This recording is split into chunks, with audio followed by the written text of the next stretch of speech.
Sugar and spice and everything nice. That's what little girls are made of.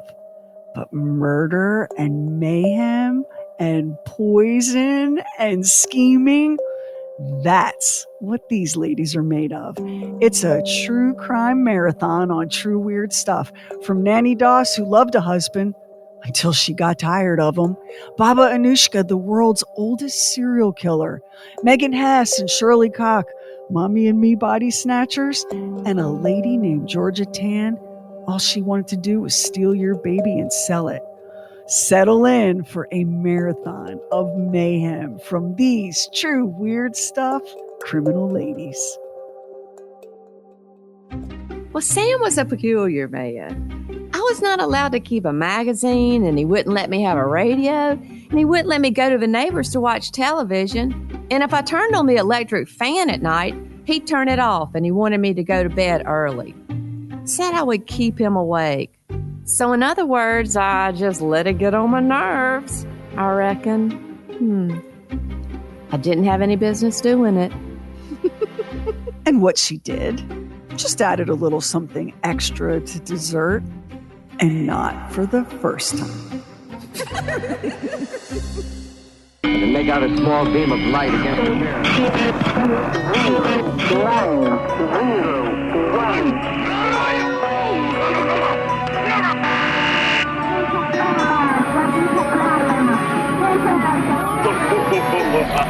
True weird stuff. It was a doctor who caught it, an intern at the very beginning of his medical career, Dr. W. Dean Heidi. His patient, Sam Doss, was sick. The 58-year-old employee of the Oklahoma State Highway Department was admitted to a Tulsa hospital with fever, abdominal pain, vomiting, low blood pressure. He was short of breath, complained of chest pain and dizziness. At first, it looked like a bad case of the flu. Repeated tests found nothing, and yet the man was clearly fighting for his life. Eventually, he was diagnosed with a severe infection in his digestive tract. And it was severe. It took more than 3 weeks for Sam Doss to stabilize and recover. Yet no sooner had the man recovered enough to be discharged and sent home than he died.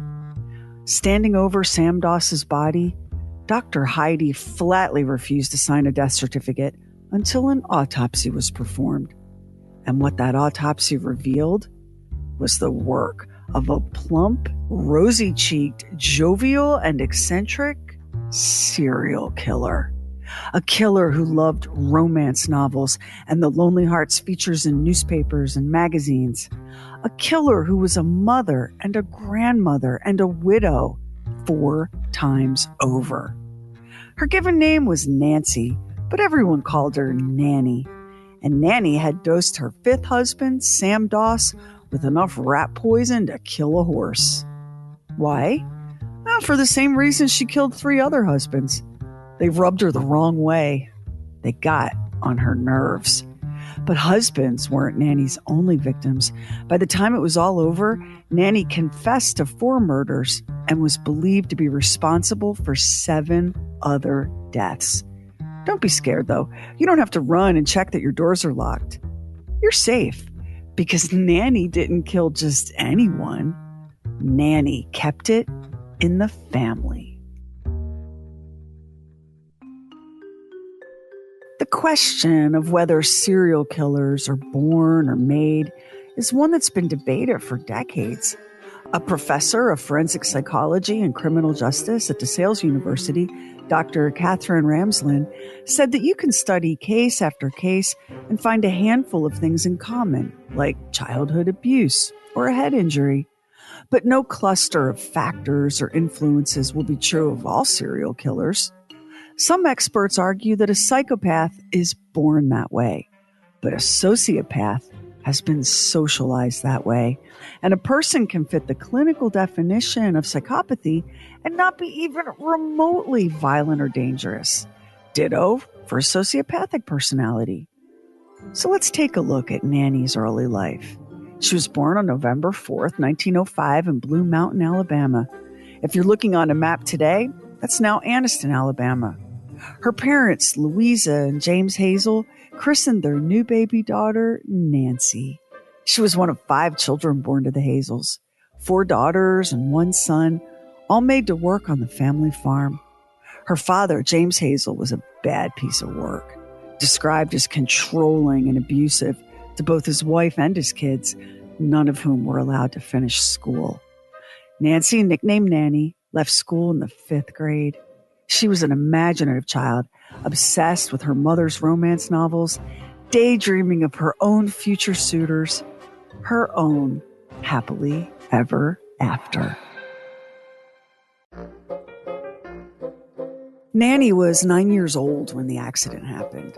The whole family was traveling by train to visit relatives when the train came to an abrupt halt, and little Nannie struck her head on the metal back of the seat in front of her. The sharp metal edge gouged a deep cut, blood everywhere. Headaches, blackouts, and depression plagued her for years afterward. It was something she talked about in 1955 during a hearing to assess her sanity prior to being tried for murder. I cracked my head open. Sometimes I think I might be thinking crooked. The accident and injury only complicated her already hard-scrabble life. Her father, James, doubled down on this strict isolation of his children as they headed into adolescence. Nannie and her sisters weren't allowed to attend dances or really any social events. James was fixated on the notion that, given the first opportunity, a man would molest his daughters. The girls weren't allowed even a single pretty dress. Makeup was forbidden, which had to be hard on Nannie, whose free time was spent poring over the Lonely Hearts column in the local newspaper. She yearned to be courted, to be romanced, and to be loved. It was the kind of dreamy, innocent yearning that no one could have guessed might turn so very deadly. Nannie was 16 when she got hired on at the linen thread mill. With dark, glossy hair, dark eyes, and an infectious giggle, Nannie soon caught the attention of a young man named Charlie Braggs. Charlie was handsome and tall with a thick head of curls. He was a hard worker, the devoted only son of a single mother. And that's where his paychecks went. Nannie's father approved. Here was a young man who didn't fritter away his time and money on jazz music and booze. Within 4 months of meeting, Nannie and Charlie were married. Nannie began married life in her new mother-in-law's house, but it wasn't an easy adjustment. Well, I married as my father wished. It was 1921 to a boy I only knowed about 4 or 5 months, who had no family, only a mother who was unwed and who had taken over my life completely when we were married.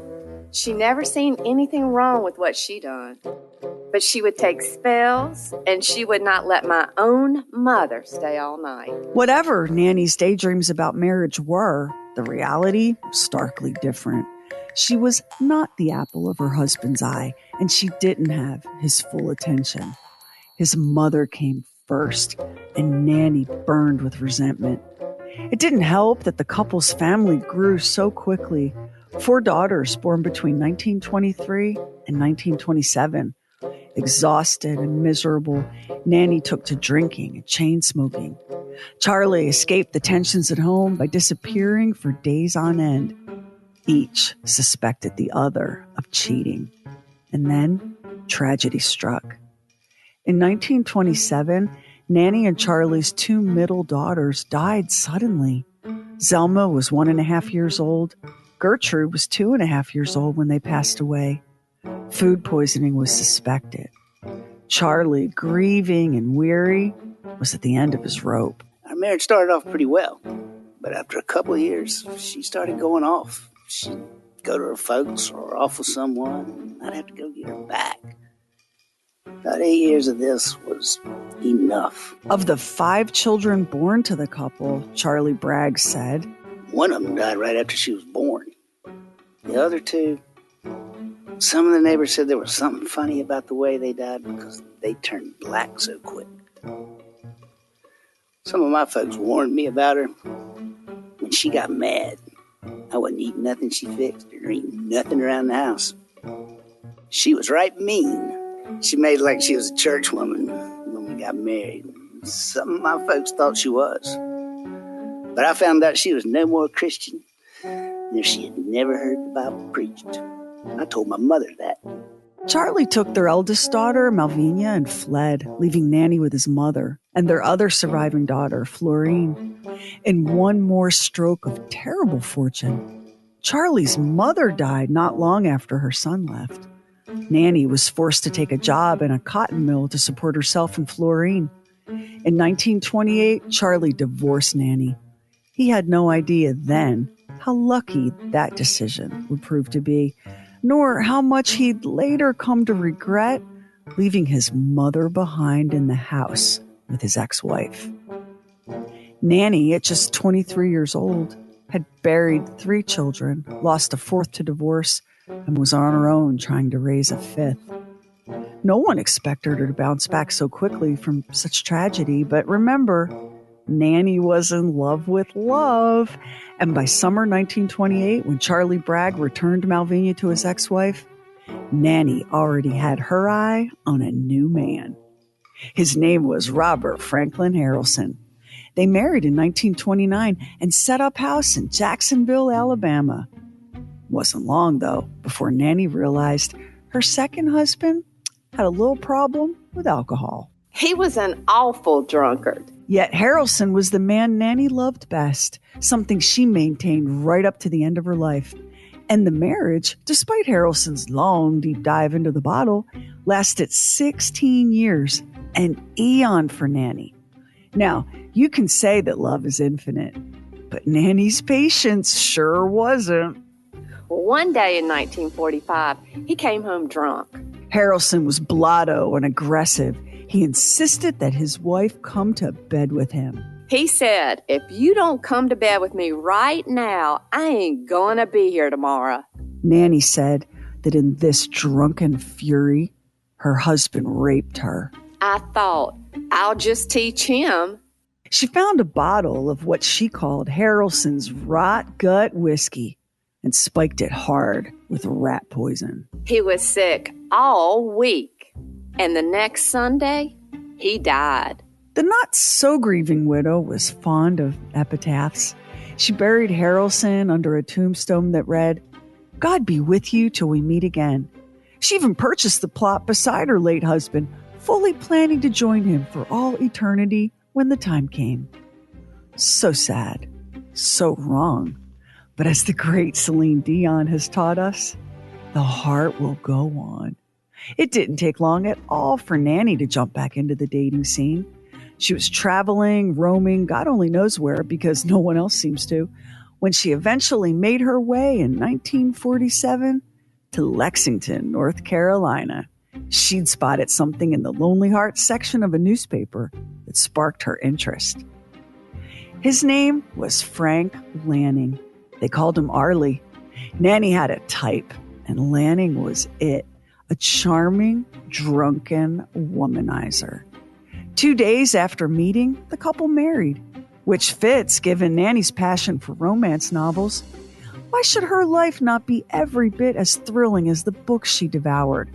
Was she so different from the heroines in those paperbacks? Didn't she resemble Bedelia, the title character in Vera Kasperi's 1945 bestseller? It was the story of a newly married couple.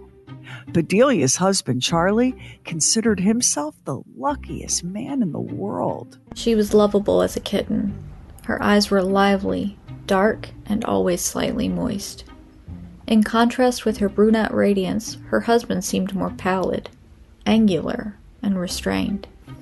His Christmas present to his wife had been an antique gold ring, twisted into a bow knot and set with garnets. She wore it on her 4th finger and held it out at arm's length, cocking her head to study the effect. "How my little jackdaw loves finery," he said. The metaphor was literary. Charlie had never seen a jackdaw. When he was a small boy, his mother had sung, "Things are seldom what they seem. Skim milk masquerades as cream. Jackdaws strut in peacock feathers." high-lows pass as patent leathers. In the novel, Charlie begins to suspect that his new wife might be a serial killer, and he might be her next victim. Too bad that Arlie Lanning wasn't so clever. The hasty marriage was rocky from the start, and this time it was Nannie who took to disappearing for days at a time. Nannie later said that she was jealous of the attention her husband gave other women. Lanning's relatives disputed this, saying that it was true that Arlie had sown his share of wild oats, but that upon marrying Nannie, he started going to church. One family member said they tried to persuade Arlie to put a stop to Nannie's wandering ways, that no man should tolerate that behavior from a wife. Arlie declared that he just didn't see it that way. 2 years later, Arlie Lanning was dead. Heart failure was the suspected cause. But in 1955, Nannie offered up the true reason for her third husband's demise. It was from running around with other women. Wait, that's how he died? Sounds more like why he died. He kept on arguing till it brought on serious trouble. And then I just put poison in his food. Ah, that's more like it. The last words Arlie Lanning said in this life were, "It must have been the coffee." Nannie tucked husband number 3 into a grave marked with a tombstone reading, "We will meet again." Then she learned that the home that the couple shared had been left to Lanning's sister. It burned to the ground of all the darn bad luck, and Nannie pocketed the $1,400 in insurance money. Lanning's mother died in her sleep not long after the fire. More bad luck. Nannie went to stay with one of her sisters named Dovey. Dovey was in poor health, bedridden, but delighted to have her sister Nannie come to stay. It's just too awful that Dovey died shortly after Nannie settled in. My goodness, doesn't it seem that a big black cloud of sorrow dogged Nannie's every move? After all that, Nannie declared herself finished with marriage. Her first husband abandoned her, she said, and the Lord took the second too. She resolved to be through with romance forever. But not surprisingly, that was a resolution that didn't stick. About a year later, Nannie joined a Lonely Hearts Club. She met a man named Richard L. Morton. He worked at a pool hall in Emporia, Kansas. Poor Arlie Lanning was in the grave for just over a year when Morton wrote a letter to the Lonely Hearts Club asking that he and Nannie be dropped as members. "We have met and are happily married." The newlyweds set up house in Emporia, and Nannie's mother, Louisa, moved in with the couple. Unlike the other men in Nannie's life, Morton wasn't a drinker, but he liked the ladies, and he wasn't shy about committing a little adultery here and there. You can't blame the arrival of his mother-in-law for Morton's extramarital bed hopping. Louisa had hardly unpacked before dropping dead. Another shocking loss for poor Nannie. How can any one person bear so much pain? It hurt Morton to see his wife suffer. "She is a sweet and wonderful person." Sweet and wonderful, and just 3 months later, spooning a fatal dose of rat poison into Morton's morning coffee. Nannie felt she simply had no other choice. And he was fixing to run around with another woman. Morton died on May 19th, 1953. Nannie didn't bother writing an epitaph for this dead husband. Instead, the word chief was carved into his headstone, out of respect to his Cherokee heritage and birthright. He was 64 years old when he died, and already in Nannie's rear view, before they'd even finished shoveling soil onto his coffin.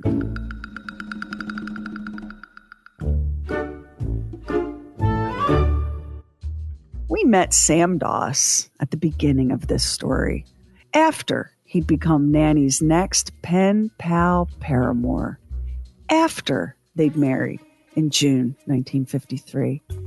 Nannie's last husband was barely a month in his grave when the couple said their I do's. Doss was nothing like the other men Nannie had romanced. He was a teetotaler, a non-smoker, neatly dressed, thrifty, even-tempered, devoutly Christian. He knew little about his new bride. only that she was a widow, a terrific cook, and always smiling. The kind of woman he saw himself growing old with, spending quiet evenings together by the fire. Doss was 59 when he married Nannie, but all that clean living had paid off. He looked younger, was energetic, and best of all, Sam Doss was a man with a trusting nature. There's an old saying, marry in haste, repent at leisure. Poor Sam had no idea what he'd gotten himself into. Nor did Nannie. Her new husband scorned her beloved romance novels. They were evil, and time spent reading that kind of trash was a waste, in his opinion. He would not even entertain the idea of having a radio or a television in the house. Using electricity was wasteful. Nannie was forbidden from turning on lamps, except to read, scripture preferably, and never a cheap magazine or a Lonely Hearts advice column. Bedtime was strictly enforced. Sex was expected on schedule. What had looked to Nannie in the beginning like sober thriftiness now felt like miserly penny pinching. She was frustrated and exasperated and took off to Alabama for a visit home. Sam Doss was desperate to bring his bride back.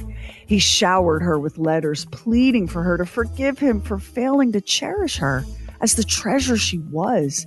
He showered her with gifts, so out of character for the man.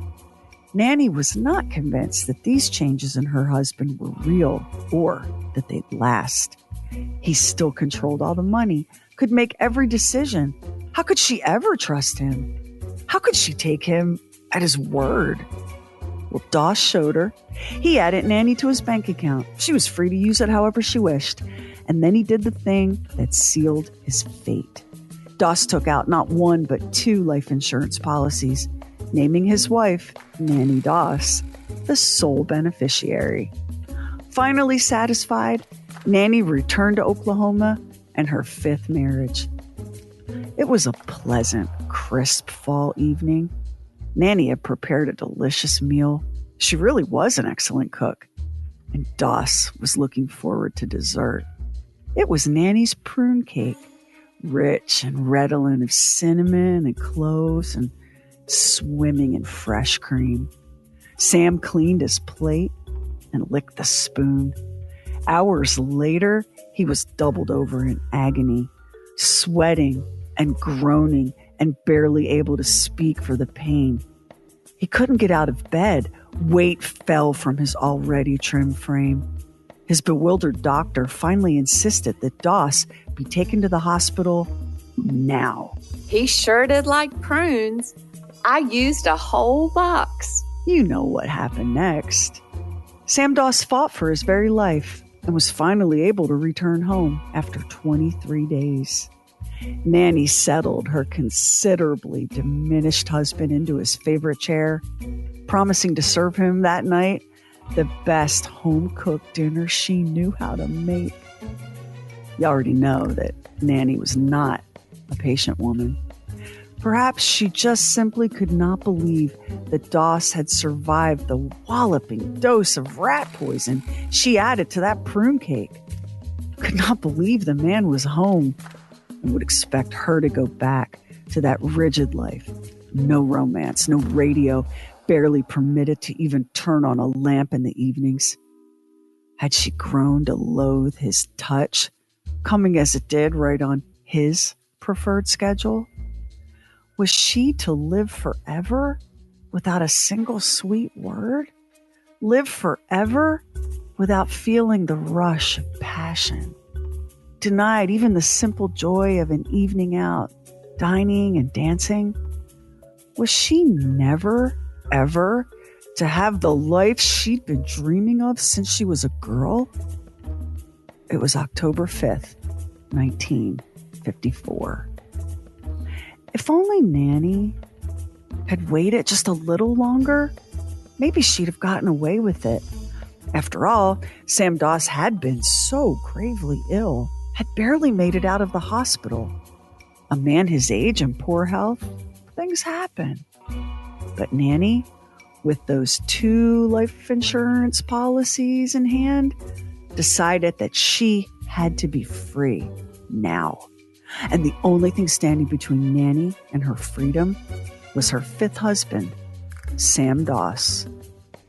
On October 12th, 1954, after just 5 months of wedded bliss, Nannie went into the kitchen to prepare a cup of fresh coffee for her husband, Sam. She stirred in sugar and cream and a heaping helping of rat poison. Nannie had learned from experience what science had long known from research. The taste of arsenic, the fatal ingredient in rat poison, is best concealed in wine, milk, and coffee. Sam Doss had gotten on Nannie's nerves for the very last time. The autopsy demanded by rookie doctor W. Dean Heidi came back with damning results. Sam Doss had died by poisoning, a massive dose of arsenic. Nannie was immediately arrested and charged with his murder. Nannie denied everything. How dare the police even suggest such a thing? He was her husband and she loved him. But the Oklahoma cops were not buying it. They pushed and pushed. And to their disbelief, Nannie giggled her way through their questions, paging through a drugstore True Confessions magazine, insisting they had it all wrong. I don't know what you're talking about. Me? Poison? And again, that weird, unsettling, inappropriate giggling. Oh, boys, come on now. I killed nobody. I don't know why you think I did. I married those men because I loved them. It was a seasoned homicide detective named Captain Harry Steege who finally succeeded in coaxing a confession out of Nannie. Not that it was easy. Nannie withstood 7 hours of interrogation with 4 rotating teams of 2 interrogators each hammering away at her. I feel awful bad about keeping you fellas up this way. I'm sorry to be so much trouble. Captain Steege, with his FBI training and years of experience, never tired. He would not be put off. Nannie finally gave in and admitted that she'd poisoned husbands Sam Doss, Richard Morton, Arlie Lanning, and Frank Harrelson. And Steege, who'd just about seen it all in his 24 years of police work, said of Nannie that the whole case defied description, that she'd look you right in the eye and smile as she admitted to killing this husband or that husband. Nannie was arraigned in November 1954 and ordered held without bail pending a preliminary hearing. The judge in the case entered a plea on her behalf of innocent on the advice of her attorney, who claimed that she was not mentally competent to enter a plea herself. The county attorney, prosecutor J. Howard Edmondson, had it entered into the record that he was not opposed to Nannie being remanded to an asylum for an evaluation of her sanity. As for Nannie, she spent the entire proceedings smiling and chewing vigorously on a mouthful of gum. I don't understand big legal words. They said something about a mental checkup, and I guess I need one. Maybe those docs at the hospital will teach me to think straight. The news spread like wildfire. Nannie Hazel Braggs Harrelson Lanning Morton Doss had been charged in the poisoning murder of her husband Sam and had confessed to killing 3 of her other husbands the same way. From Kansas to Alabama to North Carolina, a whole lot of people were suddenly asking a whole lot of questions about a whole lot of other sudden and even mysterious deaths.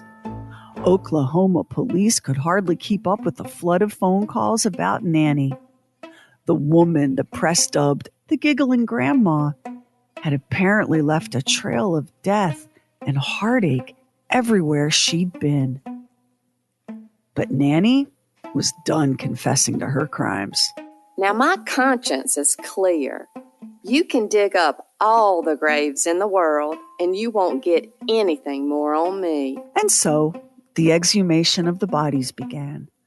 Poisoning a husband or four was one thing, but it seemed unthinkable that this woman could have so coldly murdered her own daughters, her grandchildren, her mother, her sister, her mother-in-law.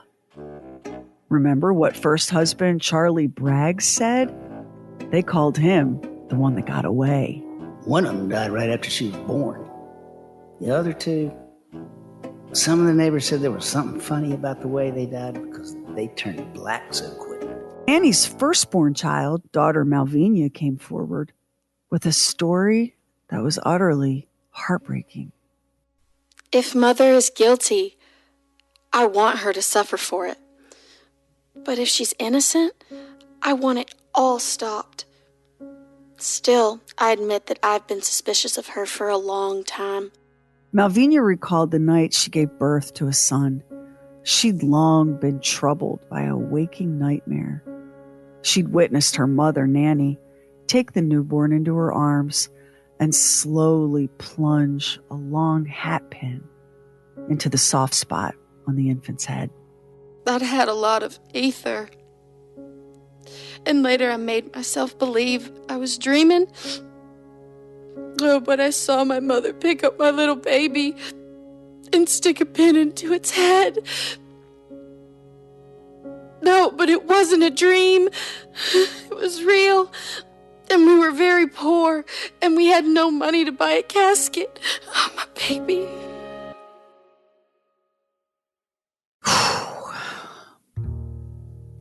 The orders for exhumations of bodies began rolling out. Arlie Lanning's body tested heavily for arsenic, as did the body of Nannie's mother, Louisa Hazel. I didn't poison my mother. I loved my mother more than I loved my own life. Authorities in Alabama opened the graves of Frank Harrelson, husband number 2, Dovey Weaver, Nannie's sister, and Robert Higgins, a grandchild who died at 2 months old. Harrelson's brother, Ernest, recalled asking Nannie back in 1945 when that infant died if she had any notion of what might have caused such a sorrowful thing. Nannie's answer? I don't really know, but that baby toddling around might have gotten a hold of some rat poison. Except 2.5-month-old infants are incapable of toddling around, aren't they? Baby Robert was Malvina's son, being cared for by his grandmother Nannie while his mother recovered from an illness. 2 of Malvina's children murdered by her own mother. The state of Oklahoma moved forward pursuing murder charges, but only for the death of Sam Doss. This despite Nannie's confession of 3 more murders and the suspicion that she was guilty of as many as 7 more killings. In April 1955, a jury found Nannie mentally competent to stand trial. I'm as sane as anybody. I guess I ought to know better than anybody if I'm crazy. I never felt more sane in my life. Nannie's trial was scheduled to begin in June 1955. She was facing life in prison or death by electrocution. But don't you know that the giggling grandma had one more trick up her sleeve? On May 15, 1955, Nannie Doss entered a surprise plea of guilty in the poisoning death of 5th husband, Sam Doss. There would be no big murder trial now, only a sentencing. As for possible murder charges in Alabama, Kansas, and North Carolina, no authorities expressed any desire to extradite Nannie to try her in those cases. Instead, they opted to place hold orders on her, something that would prevent her from ever being paroled in Oklahoma. The judge who sentenced Nannie acknowledged that the Oklahoma courts had no authority to punish her for the murders of Frank Harrelson, Arlie Lanning, or Robert Morton, and informed her that the authorities in Alabama, Kansas, and North Carolina had every right to pursue extradition. Judge Elmer Adams also stated that he accepted the opinions of medical experts who'd found Nannie Doss to be a quote-unquote mental defective, and that those findings compelled him to pass a sentence of life in prison instead of death by electric chair. He added, "This court has never heard of a woman being put to death for any crime in Oklahoma. It may happen someday, but it would be a poor precedent, and the people of this state would very reluctantly see such come to pass." Nannie spent the rest of her days in the Oklahoma State Penitentiary. It's just like home. We get to go to movies, we go to church, and have television, and sometimes we have dances. Nannie spent 10 years in prison before dying of leukemia on June 2nd, 1965. She was described as a model prisoner, always ready with a joke, a smile forever creasing her plump cheeks. Nannie, though, knew full well what her reputation was. Not long before she died, she told a reporter who asked her about her life behind bars. When they get short-handed here in the kitchen, I always offer to help out, but they never do let me. So we had lots of fun with this incredibly terrible, awful, tragic, horrifying true story. We decided to lean into those old-fashioned radio days of like dramatic radio serials, that let's see, it would have to be, I guess, our great-great-grandparents might have been able to listen to. So we want to thank Rick Sullivan for taking on the part of Judge Adams. Max, of course, handling Morton, one of the dead husbands. Elizabeth Jordan played the role of Malvinia, Nannie's daughter. Poor Arlie Lanning was played by our very own Lamar Richardson. Our romance novel narrator was Heather Furr. The part of Charlie Braggs, the one that got away, was taken by Kevin Nash. And the star of today's episode, absolutely slaying Nannie Doss, Joni Case. Round of applause. So here's a little fun fact. Kevin Nash is my husband. Joni Case is Kevin's first wife. We call her my sister wife. So listen. In this episode, she plays a woman who kills a husband every time he gets on her nerves. And Kevin plays the one husband she didn't kill. And someday, won't their grown children enjoy listening to this? Hey, you guys, you're welcome. What a little gift. So funny. That is so funny. Do you know who this reminded me a bit of? What was her name? Blanche Moore? Yes, Blanche Taylor Moore. Blanche Taylor Moore, who was the serial killer, I believe, in North Carolina. Yep. Who would poison. But it does seem, and I don't have the statistics in front of me, but it seems like I've read that poisoning is there's a lot. Women are more likely to poison than men are. Men are more likely to murder if it's like a spouse or something by, shooting them or guns. Guns. Strangling. I've always thought this about this way of killing somebody is, you're not only killing them, but you're watching them go down fast.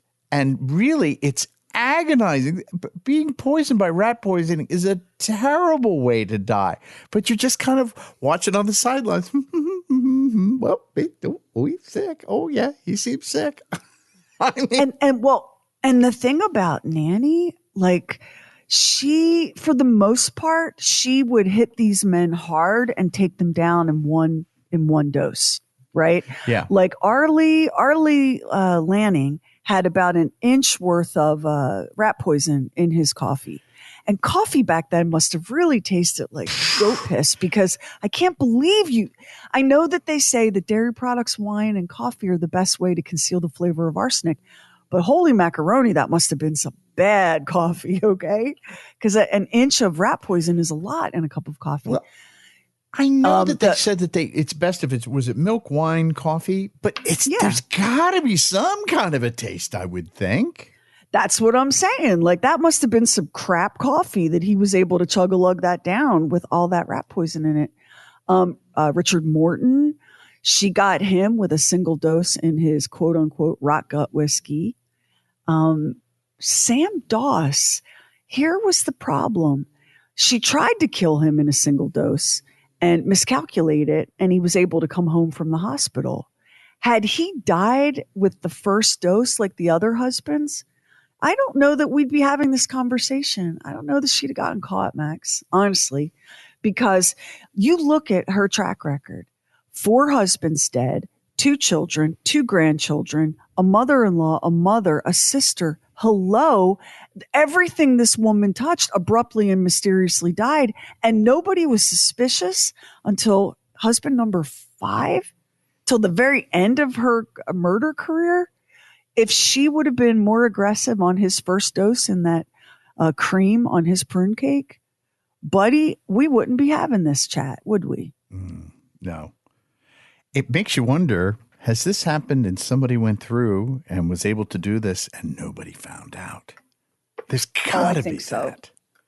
I think so. And what it really comes down to, because we have very good tests. We've had the ability to test for the presence of arsenic since like the late 1800s.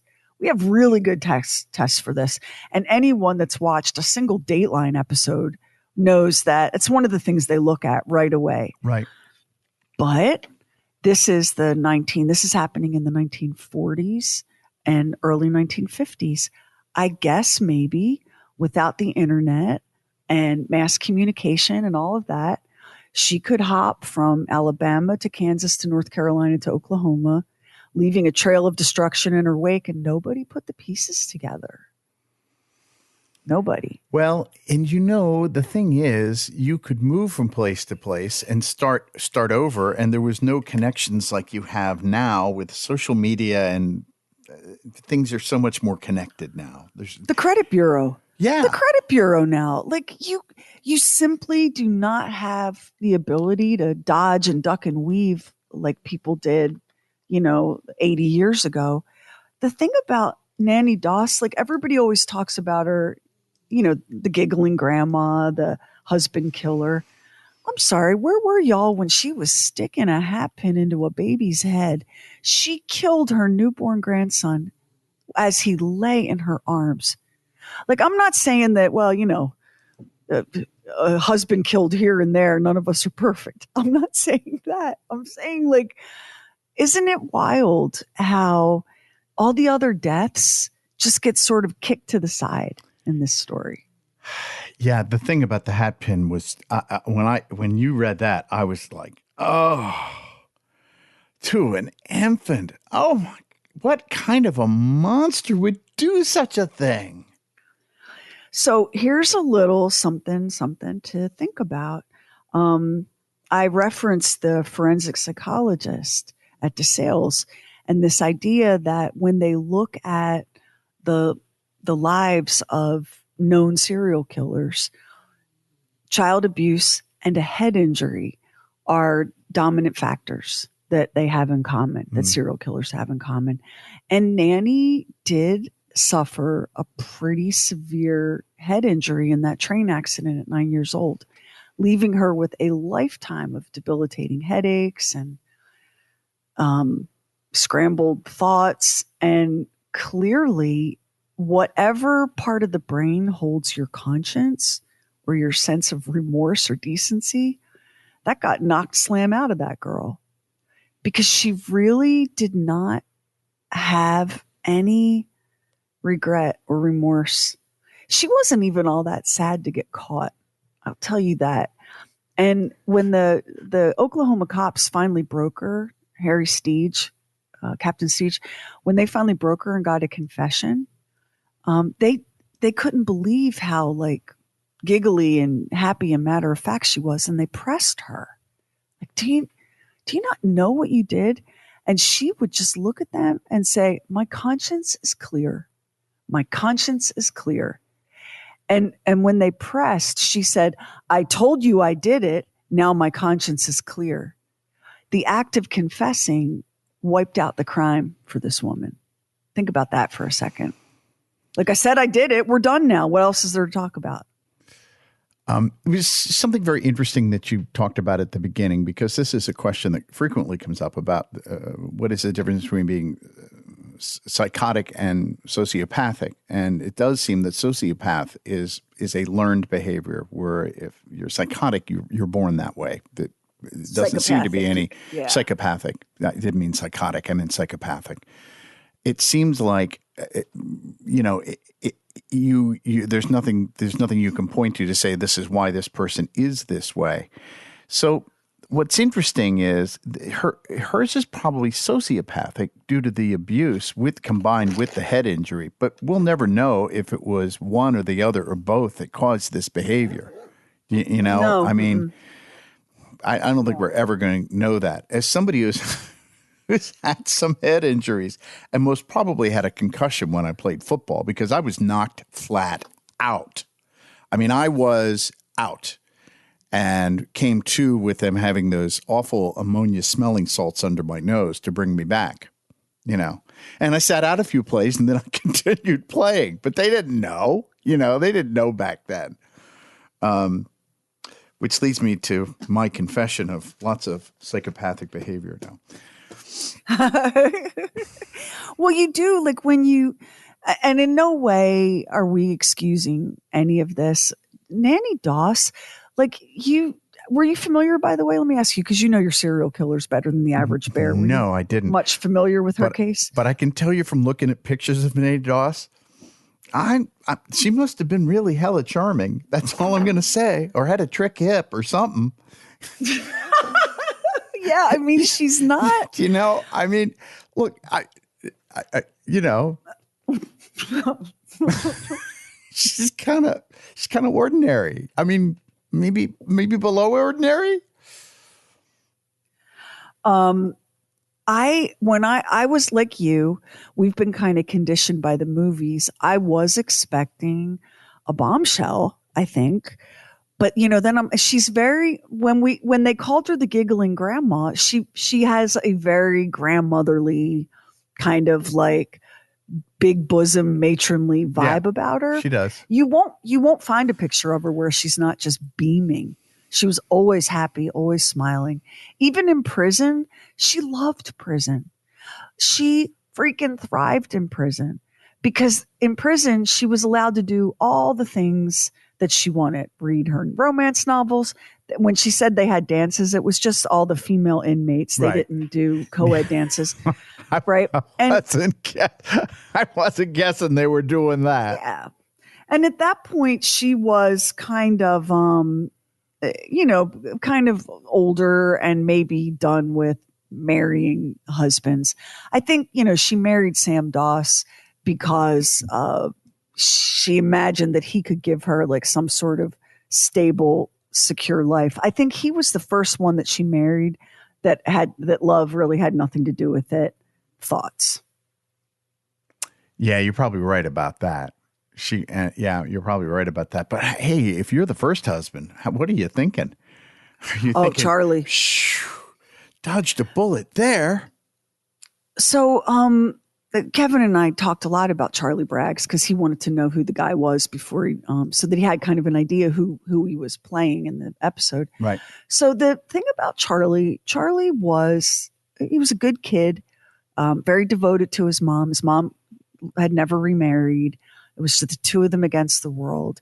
He was head over heels smitten by 16-year-old Nannie, and her father sort of like pushed, you won't be around my girl. You're going to put a ring on it. So they ended up married. They had all the kids, one right after the next. And Charlie could not handle the conflict between his wife and his mother. So he was always disappearing. And you kind of read between the lines. I think he was unfaithful pretty consistently. But he's not all that great a guy. Now, in 1940s terms, people had a lot of sympathy for Charlie, but it's 2024. And let me tell you something. 2 kids died and it was suspicious. Mm-hmm. Now, that doesn't necessarily mean that you immediately go to your wife, you killed our kids, but 2 kids have died under suspicion. And he takes one daughter, he takes Malvina and disappears and leaves her with the other child. Eventually, Charlie's going to remarry. He comes back home and gives Malvina back to her mother. I don't think that's like all the behavior of a good guy. Like there's some real selfish stuff on Charlie's part too. Oh yeah. And then of course, Malvina gets married and she's just trying to live her life, and her mother kills a newborn and the toddler, I'm sorry, and the 2.5-month-old, it's unspeakable.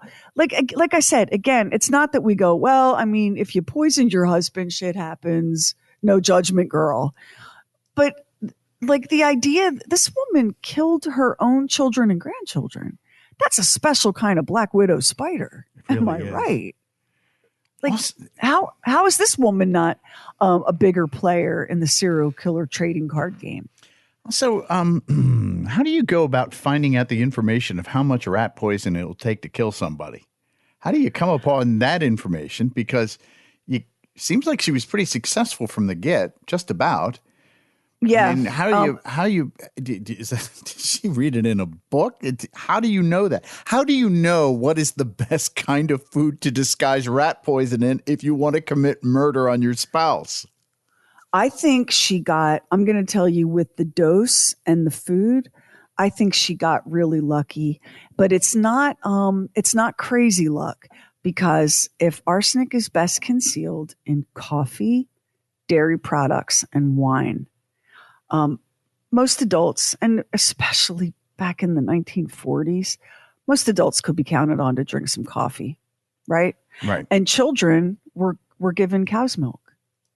So you can easily see how she had no problem handing a glass of milk to a child or a cup of coffee to a grown man.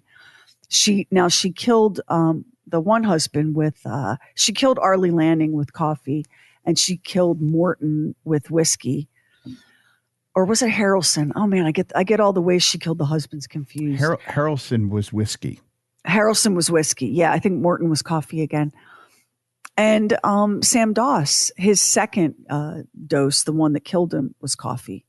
The first dose that put him in the hospital was dairy products.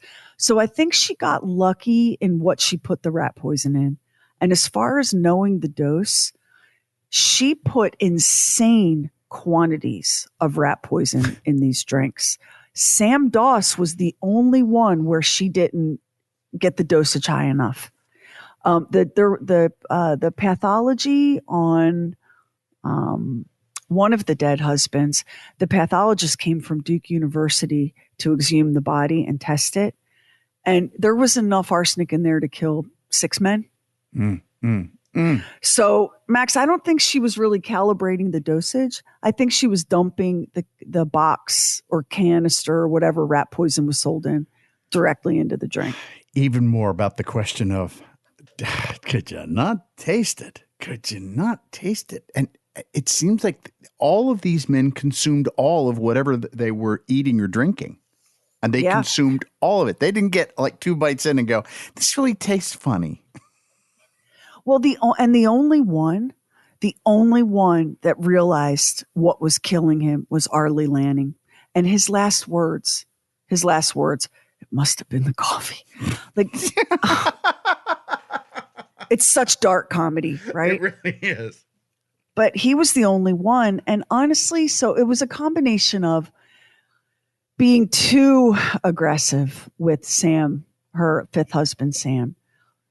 Girl, the day he gets home from the hospital, you're going to kill him? Let's use our noggins. He's already been in the hospital with a mysterious illness that no one can really name for 23 days. You're going to take him out the night he gets home?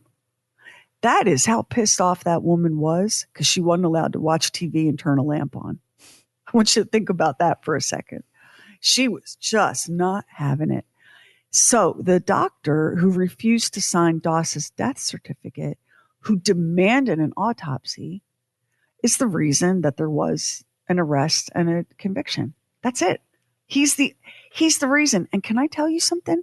He was a baby doctor, and he had to risk a lot to hold his ground on that, because all around him, his senior doctors and people in the hospital were like, oh my God, it's probably a heart attack. I mean, look at the guy. You look at him. Look, he just got out of the hospital. And Dr. Heidi was like, I'm his doctor and I'm not signing that. He held the line so hard on that autopsy. And I followed his career after that. He had an incredible career in medicine. And he stayed in Oklahoma. He was beloved. And his obituary, he died, of course, many decades after this event. Right. And his obituary led with Dr. W. Dean Heidi, who came to fame when he discovered that Samuel Doss had been murdered by notorious serial killer Nannie Doss. His obituaries led with that. That's how critical and pivotal his refusal to toe the line was. And let this be a lesson to all of us. When you know what's right and other people want you to do what's easy, stick to it. Stick to it as hard as you can. Dig in to do what's right, because that man is the reason this woman was stopped. And it would have been very easy for him to let it go, and she just would have gone on killing and gone on giggling. Yeah. I mean, so she died of leukemia in 1965, and leukemia was going to get her anyway, right? Yeah, she was in her 60s, I think early 60s at that point. Mm-hmm. Yeah. Yeah. She would have had another decade of murder to commit had Dr. Heidi not pushed back so forcefully against the doctors above him who had more experience and more clout and authority and all of that. So yeah, when you're choosing between what's right and what's easy, try to go with what's right, because that may help you stop something unspeakable like this from happening. And by the way, just because I'm sure you want to know, Blanche Taylor Moore is still in prison at the age of 91, who has a similar story of doing murders where they ended up uncovering bodies that had been long dead after they realized that she was the one that murdered them. Well, something that you think about with a poisoning murder, very, very often, not always, but very often, the perpetrator will describe themselves as being absolutely nonviolent and non-confrontational. And that's true, right? Right. This is someone who would, I could never fire a gun, or, I could never stab someone. And poisoning seems to them like the kinder way to go. But of course, an arsenic death, a poisoning death is a terrible, terrible thing. But they don't see it that way, Max. You see it that way. They don't see it that way. They will be the first one to put a cool compress on your head, knowing that they're the reason that you're in this agony. It's a very strange. It's also interesting that in Oklahoma, which, I would figure would be a place that would put somebody to death given the opportunity, they didn't want to put a woman to death. I wonder if that would change today, because I'm trying to Carla Faye Tucker. You remember her? Carla Faye Tucker. That was Texas, wasn't it? That was Texas. Was that Texas? Yeah. Yeah. And while that isn't Oklahoma, it's nearby. So, I just wonder whether if this were to happen today, whether they would have put her to death. I think if this were to happen today, the only way she wouldn't have gotten death is if she'd have taken a plea deal of some sort, which she may have done, because I also think that those other states, especially because of the number of children that she killed, I think there would have been extradition.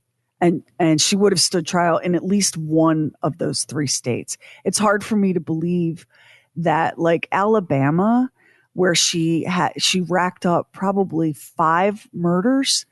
It's hard for me to believe that Alabama was going to just look the other way on that in 2024, right? Yeah.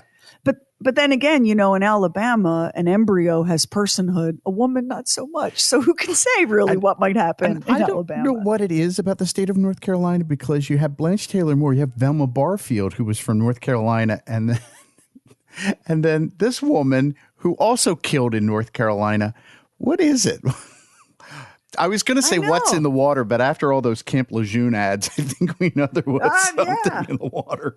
But it's a very interesting coincidence. What is amazing to me is that her story is not better known. That's all.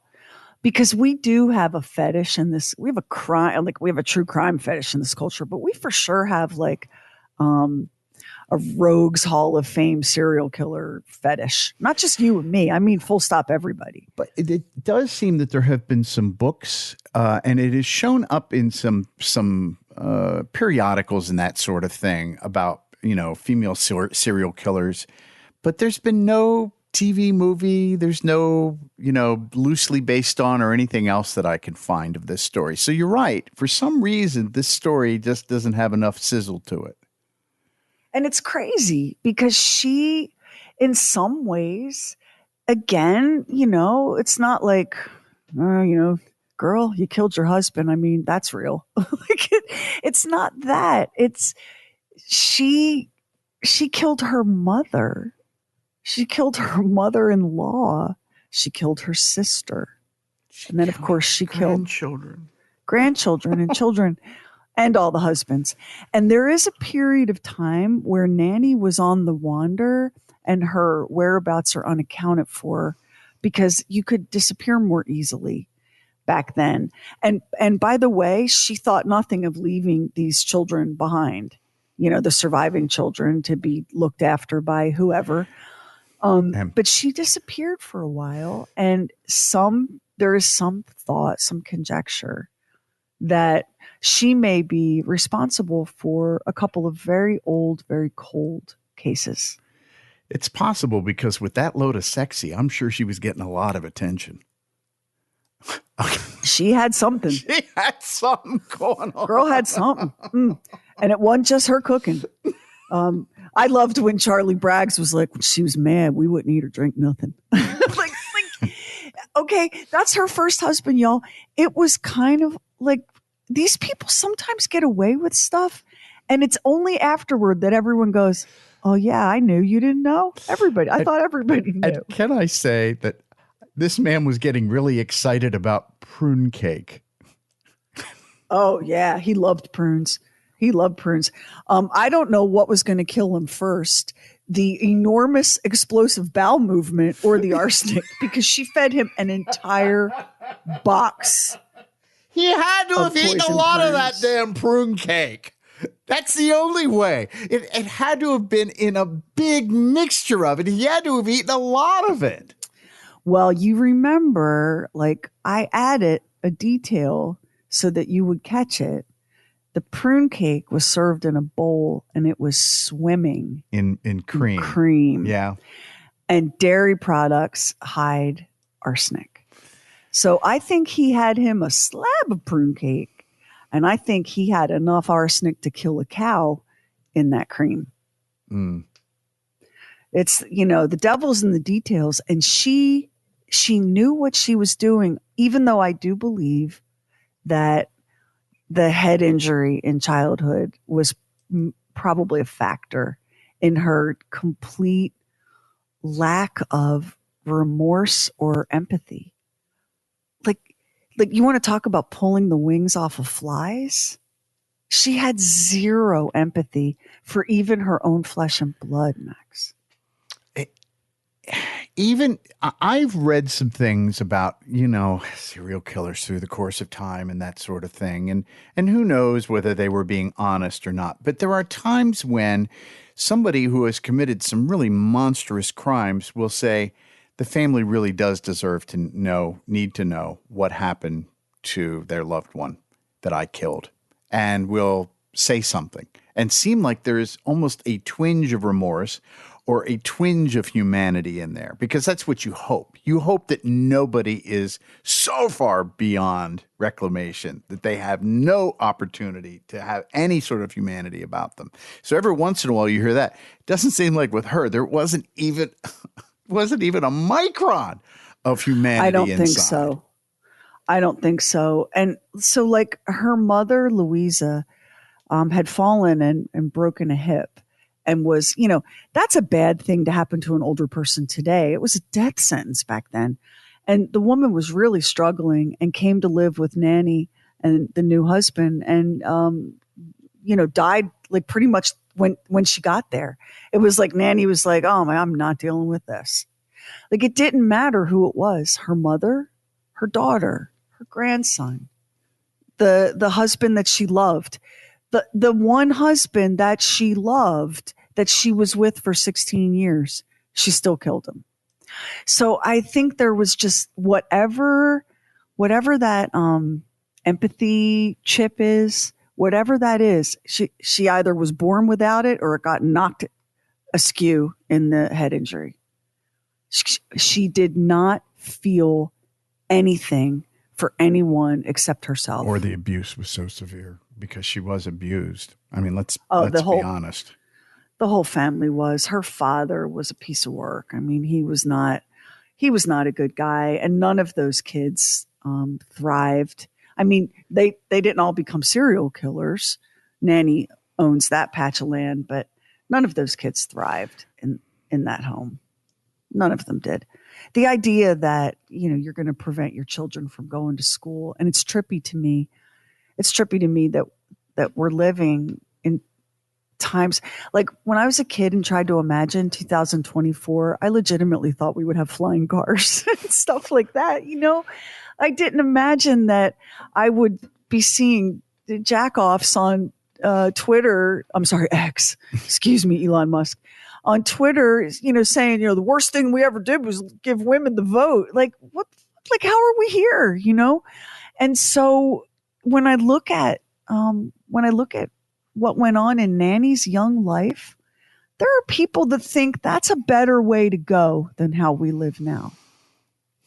That, maybe get those kids out of school after 5th grade. They can read and write their own name. That's all they really need. There are people that endorse that, and that endorse that kind of heavy-handed authoritarian control that Nannie's dad exerted over that family. Well, there was, in some areas not too far from where we live, there was always this suspicion of people who got education, who got higher education. There was always a suspicion of people that did that, and they would rail against it because they just didn't feel that they were honest people. It was the craziest thing, but they absolutely believed that. They absolutely believed anybody that had any fancy book learning, that there was something wrong with that. It just comes down to human beings. We are born free. To quote that old song, we are born free, and you can clamp down and suppress and oppress and repress and control. But that soul that you're doing all those things to, it will find a way to express itself. That will leak out from under your iron grip, and it will find expression. And sometimes that expression is beautiful, and sometimes it's dark. And in Nannie's case, dark. This isn't someone who rose from the ashes and, became a great contributor to humanity, a poet, an artist, a healer. No. This is someone who the way that her soul expressed itself was in violence. And that's so, I'm not a big fan of the child rearing strategy that is oppression, repression, suppression, because I think it doesn't typically end well. It always leads to, in some cases, rebellion, in some cases, despair. And you'll get acquiescence. There are people that'll just go along. They'll do what they have to do to survive. And you might get a nanny. Yeah, you might get this. And if you have a trick hip, you can go far in life with that. So. We don't know that she did. We don't know that she did, but that's kind of my thought. In this case, so I just need to say that if you're listening to this and you're like, oh, coffee, wine, dairy, good to know. You have to understand something. You won't get away with it. Not today. Not with the forensics that we have now. I mean, Nannie only got away with it because she committed these murders in small rural communities in the days before there was the internet, and one hand didn't know what the other was doing. So a dead husband here, a dead husband there, it didn't really add up to a story. But Tulsa was a big city for Nannie.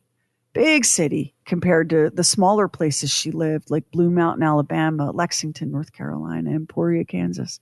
Tulsa was the big time. And that doctor was destined for a big career in medicine. And that's how she got caught. No matter how much coffee, wine, and dairy products you dump rat poison into, you're going to get busted because they're going to test for it. They're going to test for the presence of arsenic. That's how they got Blanche. Remember, how many husbands did Blanche Taylor Moore take out? How many men did she get? I want to say 4. I know it was 4 murders. So yeah, that does seem to be the magic number for these ladies, doesn't it? It was a small town where nothing much happened. And then a grandmotherly, giggling woman came to town. Wow, they say that Arlie Lanning just lit up the room. Hey, listen, if you're lighting up a room, that means you're going to be dead soon. Yeah, you want to be somebody that nobody's glad to see coming. Yeah. If people say of you... Sherry, we're going to be in great shape then. Listen, if people say of you, oh my God, everyone loved her. She never met a stranger. Girl, update your will. You are on your way out of here. Hey, Sherry, that's a great thing. Nobody says, here comes Max and Sherry. They're lighting up a room. We're okay. Nobody's going to kill us. People go, oh my God, don't engage those two in small talk. It'll be very uncomfortable. So... I believe, I'll just throw this out here. I'm with Team Conjecture that there are a couple of very cold, very unsolved cases that will never be solved. Those people are long in their graves. They died mysteriously and abruptly, and they had contact with this woman in the handful of time periods where she kind of disappeared from view. I do not believe that we know all the murders that Nannie Doss committed. I just don't. And I also know that no amount of anything would have coaxed any more confessions out of her. She felt like she had given, and she was clear about it. My conscience is clear. I've given you enough. That's it. And she took the rest of what she did and giggled her way all the way into the ground when she died in that penitentiary. But I do not believe we know all of her victims. And on that cheerful note, I want to thank all of our voice actors again for helping us out on this episode. It was super fun to do that kind of old-time radio. Not again. No. Not another night of his raging, his drunken bellowing. His hot breath in her face, the stink of Rakija betraying where he's been. What is it this time, she thinks frantically. What did I do? She ducks, his fist colliding instead with the wall, his other hand grabbing a fistful of her hair and yanking her backward. No, no, no, no! Tomorrow she'll do it. She'll go to the old woman. The one they call Baba. She has the money now, and Baba will help. She has seen with her own eyes just what Baba can do. And make out a small beam of light against the mirror.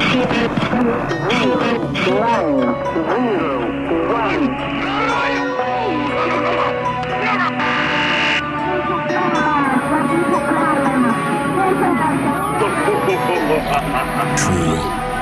Weird stuff. Have you ever had food poisoning? Oh, it's miserable. There's a reason why the word poison is in the name. Stomach cramps, vomiting, diarrhea, fever. It's super common today with about 600 million people per year worldwide getting sick from contaminated food.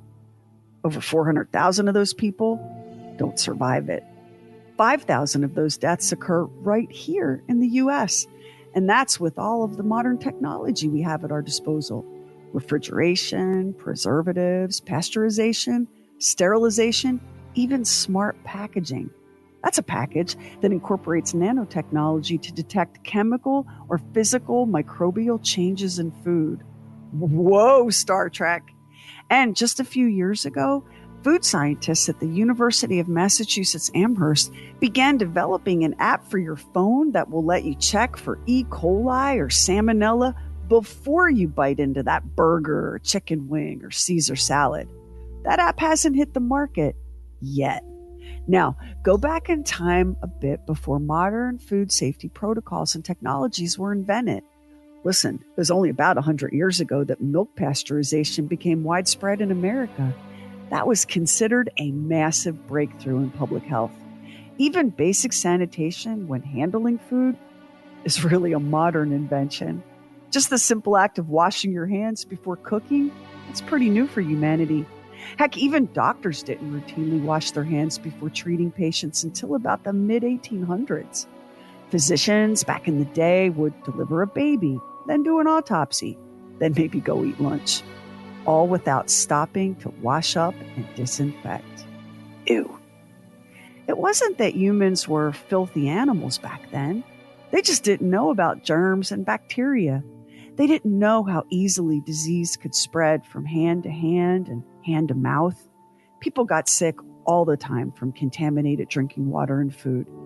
They didn't always make the connection, though, between their symptoms and their menu, which sucked for them, but was super helpful to anyone with poison on their mind and murder in their heart.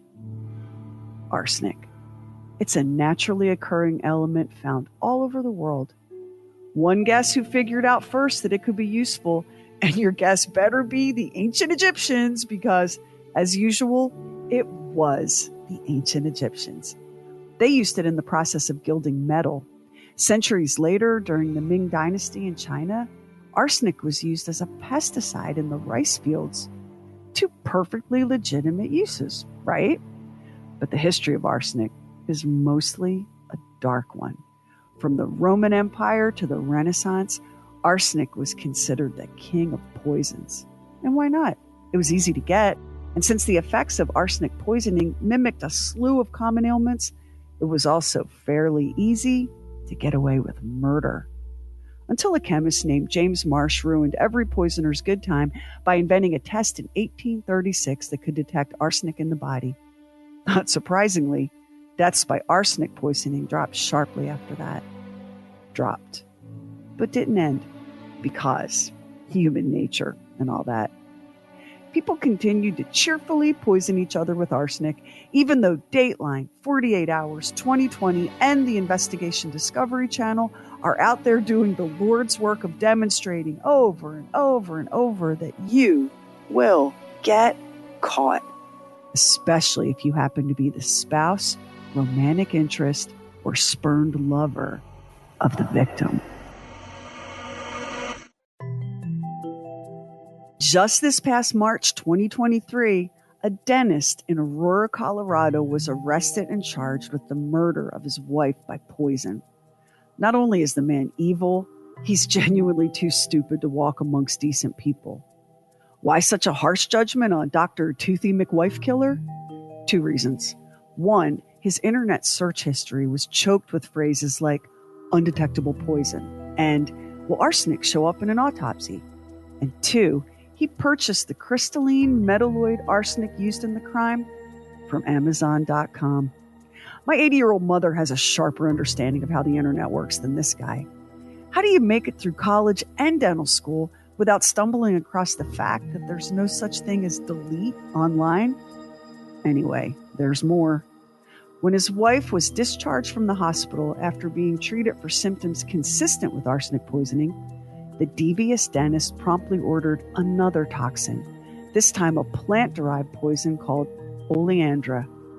Good grief, you murderous freak. Just get divorced already if you're that unhappy and let your wife live. Thankfully, FedEx intercepted the package containing the oleandra and didn't deliver it. But our man here was no quitter. He promptly ordered potassium cyanide from a company called Midland Scientific and even paid for overnight shipping. Sure enough, his wife landed back in the hospital, where she suffered a severe seizure and was placed on life support. She died on March 18th, 2023. That very day, Dr. James Tolliver Craig was arrested for the crime of first-degree murder. In October 2023, he entered a plea of not guilty in the death of his wife, Angela Craig, and is expected to stand trial in the spring of 2024. Oh, for the good old days, when a troublesome spouse could be eased a bit early into the afterlife with a bowl of poisoned soup and no one the wiser. Or so Anna di Pistoia thought.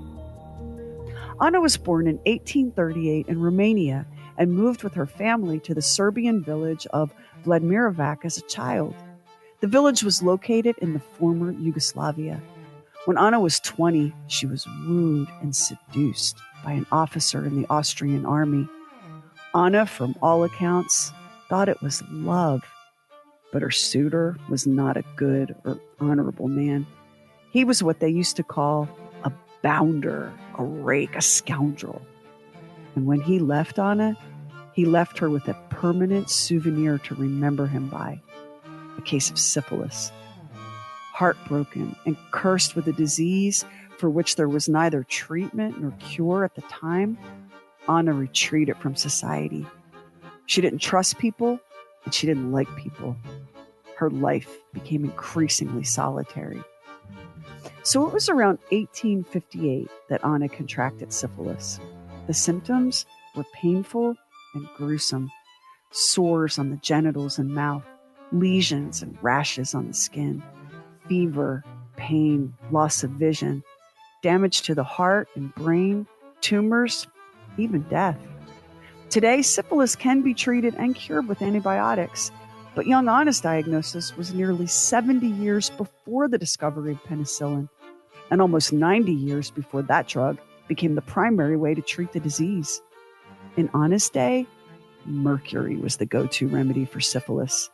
They made it into ointments, added it to baths, instructed patients to inhale it, and even made it into a liquid to be used as a vaginal douche, and for the gentleman, a urethral douche. Naturally, patients being treated with mercury suffered violent side effects: vomiting, diarrhea, excessive drooling, extreme abdominal cramping. Physicians at the time were like, that's how you know it's working. But of course, we know that those side effects were the direct result of mercury being wicked toxic to humans. The mercury cure did nothing to eradicate syphilis, but it did do lots of other things. It damaged the immune and nervous systems of those being treated, damaged their kidneys, liver, and lungs. And, fun fact, there's no antidote for mercury poisoning, even today. It takes only a very small amount of mercury to cause significant health problems, and people back in the day were basically snorting it and bathing in it. Let's take a moment to marvel at the miracle of your own existence, because damn, our ancestors were up against it at every turn. Maybe this explains Anna's decision to immerse herself in the study of chemistry and medicine. She was highly intelligent, and it's said that she was fluent in 5 languages. And now she could add the language of plants and chemistry and anatomy to her resume. It seemed that Anna had chosen a spinster's life, but then, urged by her father, she relented and married a wealthy peasant. With her husband Pishtov, Anna bore 11 children. Tragically, only one of those children survived to adulthood. After 20 years of marriage, Anna's husband, 20 years older than she, died and left her a widow. On paper, it all adds up to a terribly sad and unlucky life. But Anna was a survivor. She was stoic. And so, not long after her husband's death, she resumed her study of herbs and chemistry, and she even had a laboratory built in her home. Anna soon earned a reputation for her skill as a healer, and with that, she earned the trust of the people, both in her village and beyond. Anna's medicines and tonics and salves earned her a good living. She was comfortably well off and comfortably living entirely alone and on her own. But because Anna specialized in certain very specific kinds of medicine, her reputation evolved. Word of her Bayana vodka, or miracle drink, spread. and she was soon known as the Witch of Vladimirovac, a person whose healing arts extended beyond mere illness. Her medicines could treat problems other healers couldn't touch, problems like marital misery and property disputes. Young men hoping to dodge military service called on her. She'd sell them a concoction that would make a man just sick enough to avoid conscription, but not so sick that he would die from his affliction. No one realized it at the time, but this was Anna's first foray into poisoning. Given the terrible betrayal by her first beau, the Austrian army officer, it's not hard to understand why Anna had no warm feelings for the military. But given all that followed, it's a wonder that these young recruits lived to tell the tale of their doings with the Witch of Vladimirovac. By this point, Anna had earned a new title, one of respect and honor. The people called her Baba Anujka, Baba meaning grandmother or respected elder. She was widely considered to be kind and sweet and helpful, something that worked very much in her favor as Baba Anujka embarked on her new career, serial killer. Helping young men avoid military duty was just her opening act. Baba Anujka began peddling love potions. These elixirs weren't meant to bring your true love running. They were meant instead to solve a very specific problem for certain women, the problem of an abusive husband. Now, the challenge for any entrepreneur developing a new product is identifying potential customers. Baba had help. An assistant named Anujka Milanov. The method was both diabolically clever and diabolically simple. Anujka made it her business to learn the personal secrets of the women in the village. In the evening, when they would gather at the communal well to fill their water pails, Anujka listened carefully to the conversation. The women, glad for a bit of socializing, easily spilled their stories to their friends and neighbors. They revealed secrets. They whispered of pain. And Anujka heard it all. She learned whose husband could not keep his temper or his fists under control, whose husband became cruel and drunken, whose husband let his gaze linger far too long on the newly blossoming curves of his own daughter. Anujka knew which women were just unhappy and which women nursed the kind of fury and bitterness that soured a person, shriveled their heart. She brought all this news home to Baba Anujka, of course. To the women at the well, she was one of them, a sister. They spoke freely in her presence. They trusted her. And, in time, Anujka began speaking too. She commiserated with the women, nodded mournfully at their confessions of being beaten, cursed at, made to feel ugly and powerless. She was so very sympathetic. It was almost an afterthought, the way Anujka would suggest, as if it had only just occurred to her that perhaps a woman in such a difficult position might call on Baba Anujka for help. Baba, she assured the women, would know just what to do in such a case. Baba had remedies that a woman might find extremely helpful. And so, a woman in need would pay a visit to Baba Anujka. Baba was warm and gracious, grandmotherly, wrapped snugly in a woolen shawl, her eyes twinkling, her wrinkled skin and worn hands speaking to her long experience in harvesting medicinal herbs and mixing tonics and unguents. After listening carefully to each woman's complaint, Baba Anujka asked the same question.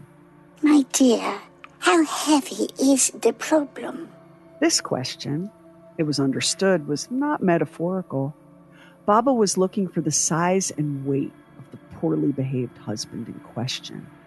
This was how she calculated the dose of love potion to prepare, and how she was able to give each customer a timeline of what to expect after administering the potion.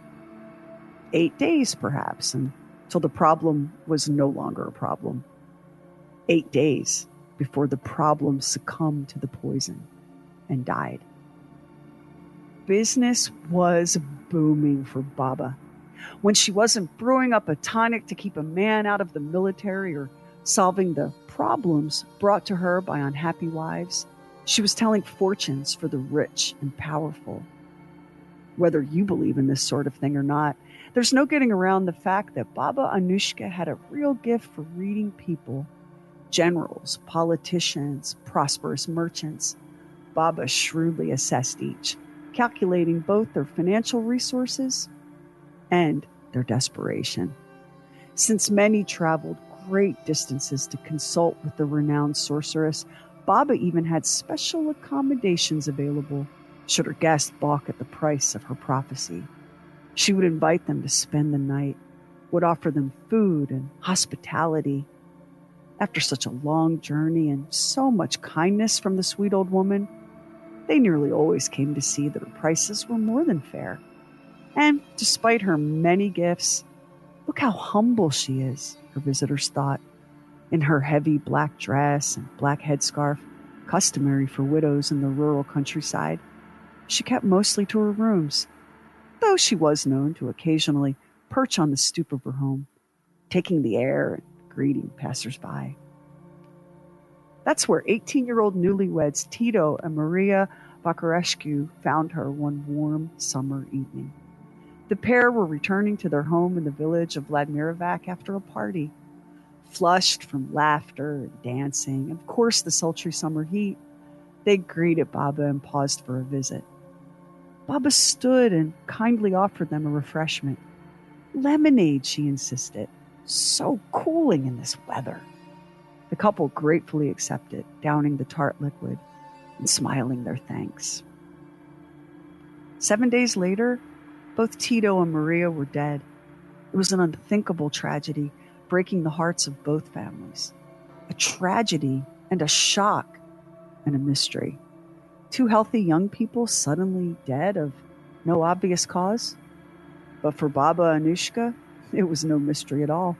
She knew what killed the newlyweds because she herself had mixed that poisoned lemonade. And why not? What did she care for young love after the way she'd been so terribly betrayed?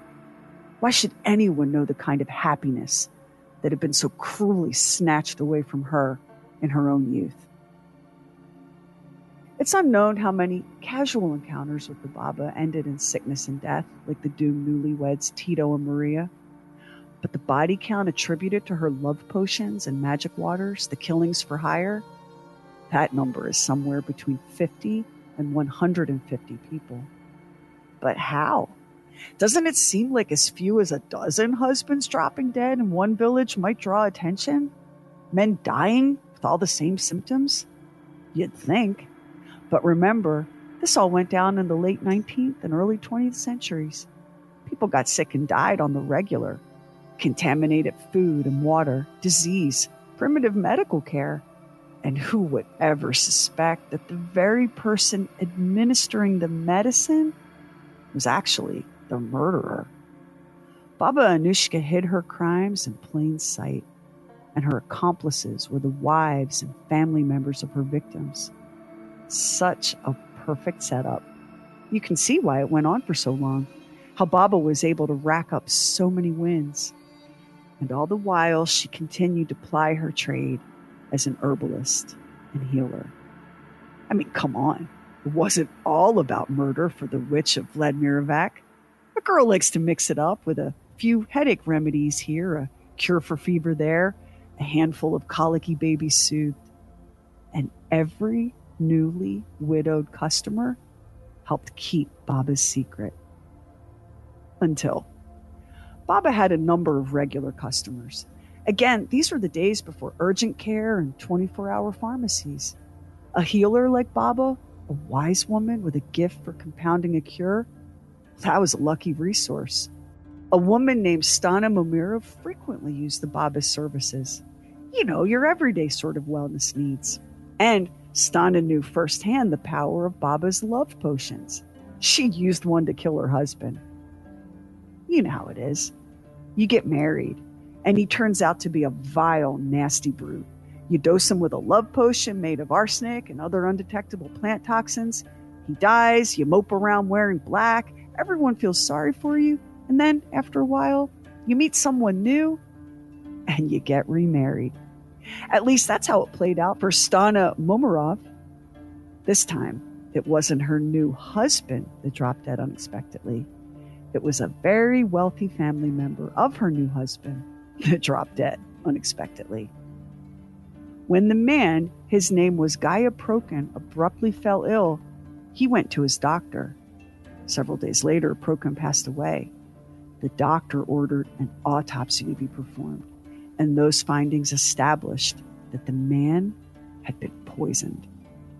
His death caused an uproar. Suddenly, Stana found herself not the object of pity, but of suspicion. She was arrested, interrogated, and broke under the strain. She confessed that she had purchased certain remedies from Baba Anujka, though she acknowledged that this particular potion had been prepared by Baba's devoted assistant, Anujka Milanov, who caved under pressure and admitted to everything. Stana's story and Anujka's confession was enough to put Baba on the radar for the authorities, just not quite enough to shut her business down. Rumors and gossip suggested dozens of deaths at the healer's hands, but rumors and gossip are not the same as facts and evidence. The authorities had no option but to watch and wait. They didn't have to wait long. Within the year, another man suddenly died. The person who administered Baba's potion to the victim was the man's 16-year-old granddaughter. She'd been tricked by her own mother into giving her grandfather the fatal drink.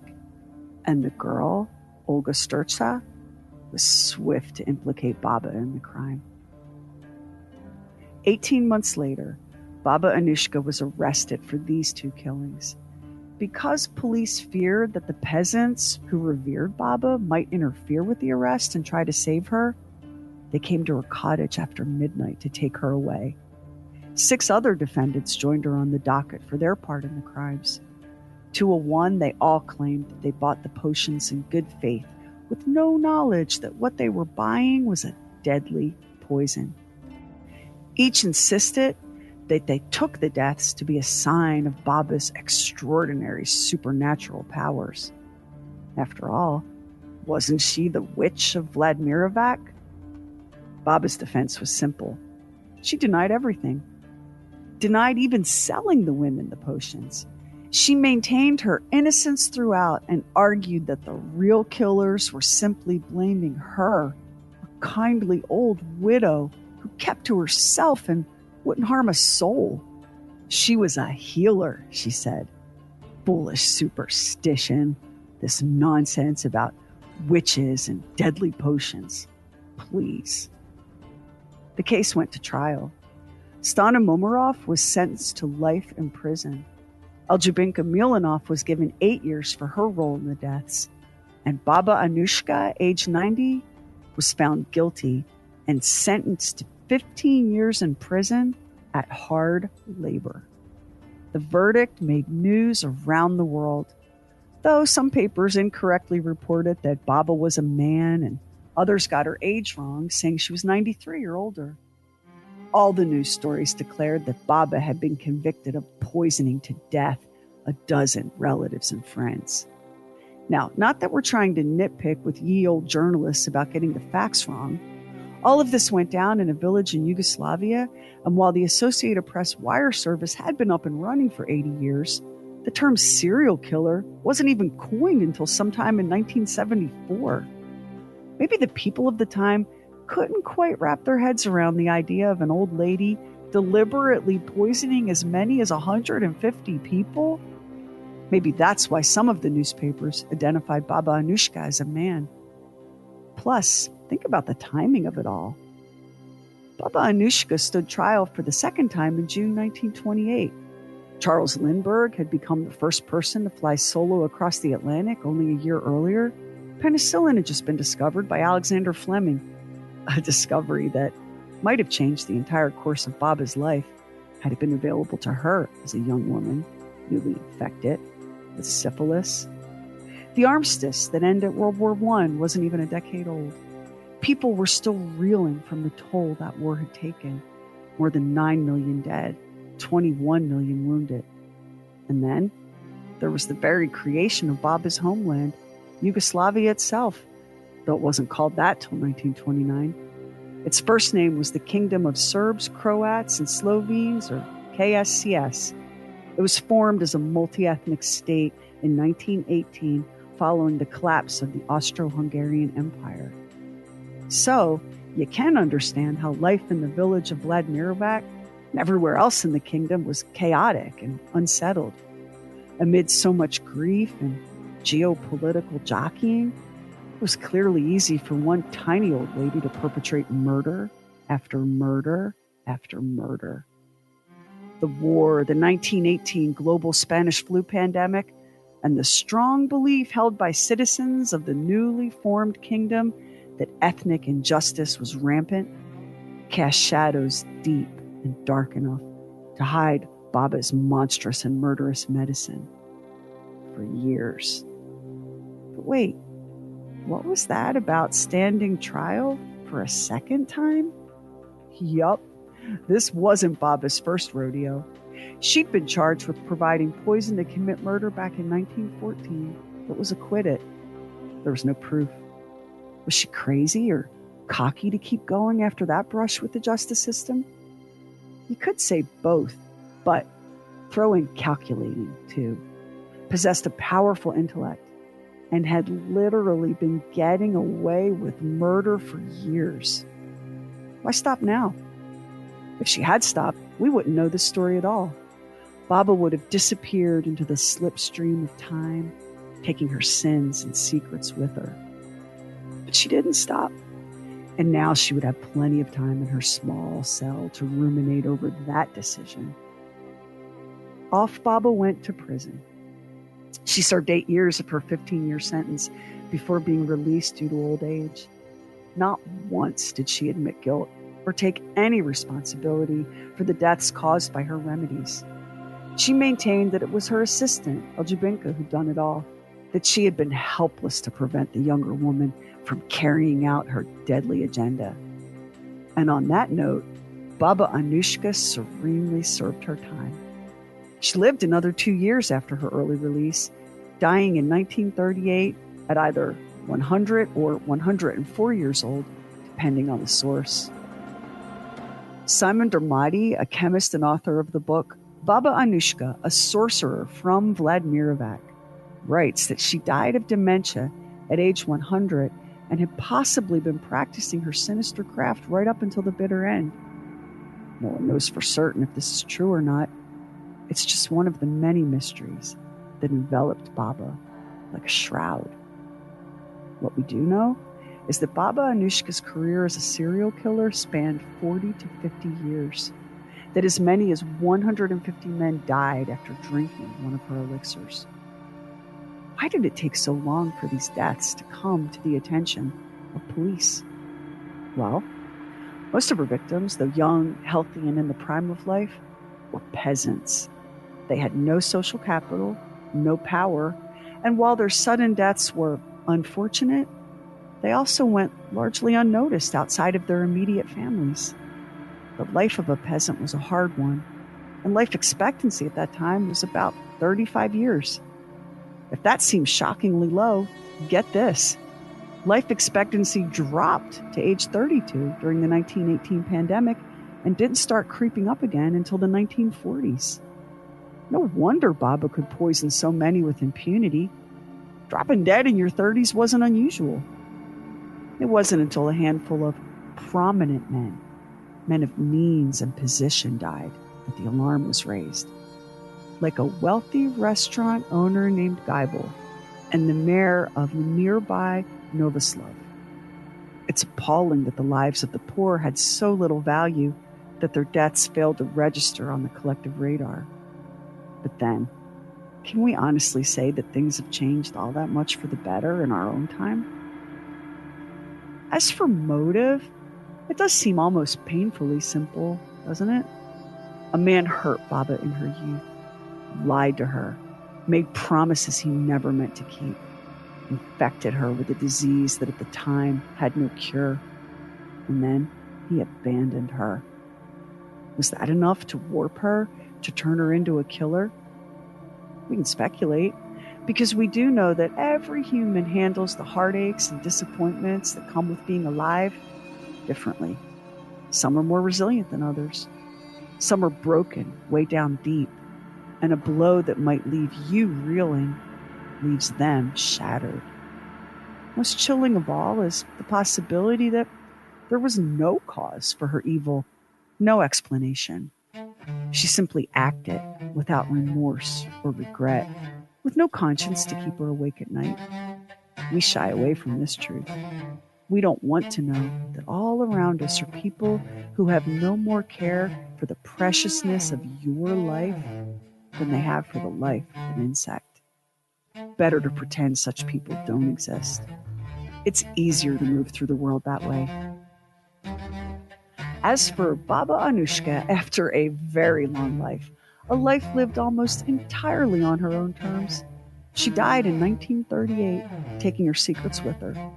She had the help of a community that kept her in business, a community that took little care with any sort of post-mortem investigations, a community that looked away and conspired with her in keeping the ugly things that sometimes happen behind closed doors hidden. Baba Anujka wasn't the world's most prolific serial killer, nor was she the most violent. You could even argue that she was more a vigilante than a thrill killer, because Baba had a grudge, a cause, a crusade even. But no matter how righteous she felt, as she measured and mixed and stirred her concoctions, how deserving one or more of those victims may have seemed, no one gets to play God. None of us have the right to decide who lives and who dies. Not even a sweet old lady who means well, who just wants to help, and who's just offered you a nice, cool glass of lemonade. Oh my gosh, I could not wait to get to this episode. This one was just for you, Max. Well, I appreciate that. Max and I go way back in our fascination is probably not the exact right word for how we are about serial killers. I don't know what the word is, but both of us have an unimaginably large amount of curiosity and enthusiasm. And people do think that the serial killer is like a modern invention, as though, you know, the stresses and strains and pressures of modern life, where we're separated from family and community and living alone in these isolated urban environments without any connectivity, it just drives us mad and we become killers.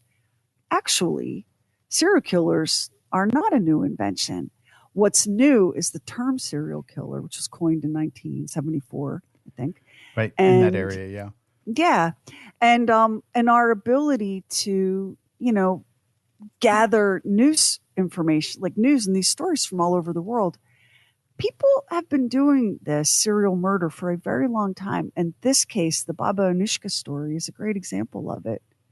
Because we know that she killed 150. But we know that that number is not accurate, because those are the ones we know. And as you heard in the episode, she was very skilled at mixing potions using arsenic and plant toxins that mimicked the symptoms of ailments and diseases at the time. And, you know, there weren't antibiotics and there weren't urgent cares. And, you know, people got sick and died all the time. And you just had to assume it was natural causes, right? Because what else were you going to assume?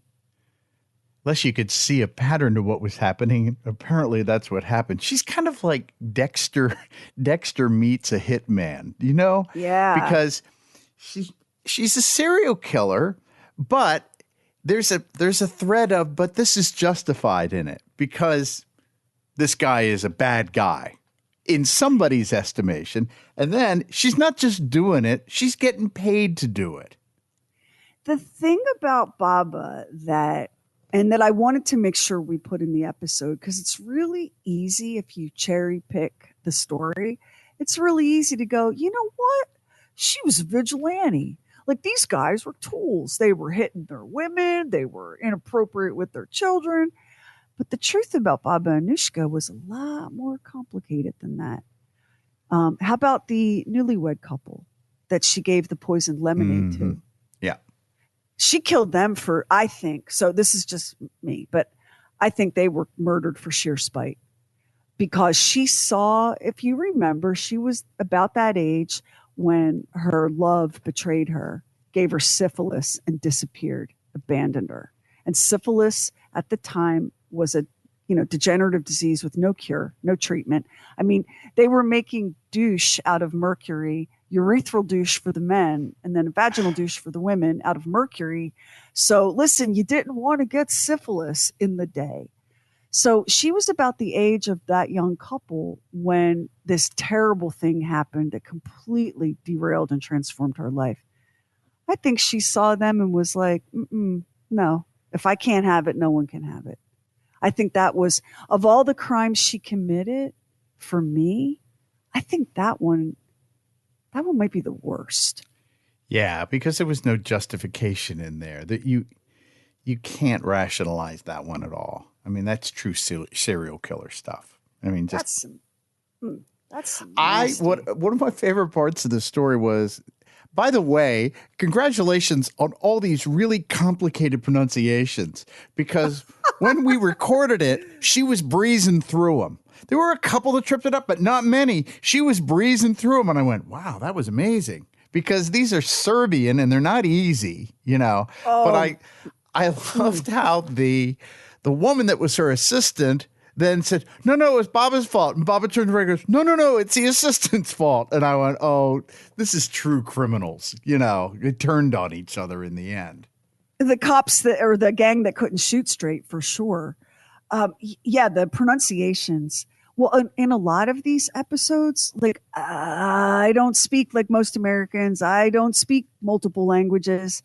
And unless it's French or maybe Spanish, Italian, I'm lost. Serbian? Yeah. Like, when you look at a sentence written in Serbian on the page in front of you, you got nothing. Like, right. You don't even know where to begin. And even words that, like, it's spelled out and you think, well, let me sound that out.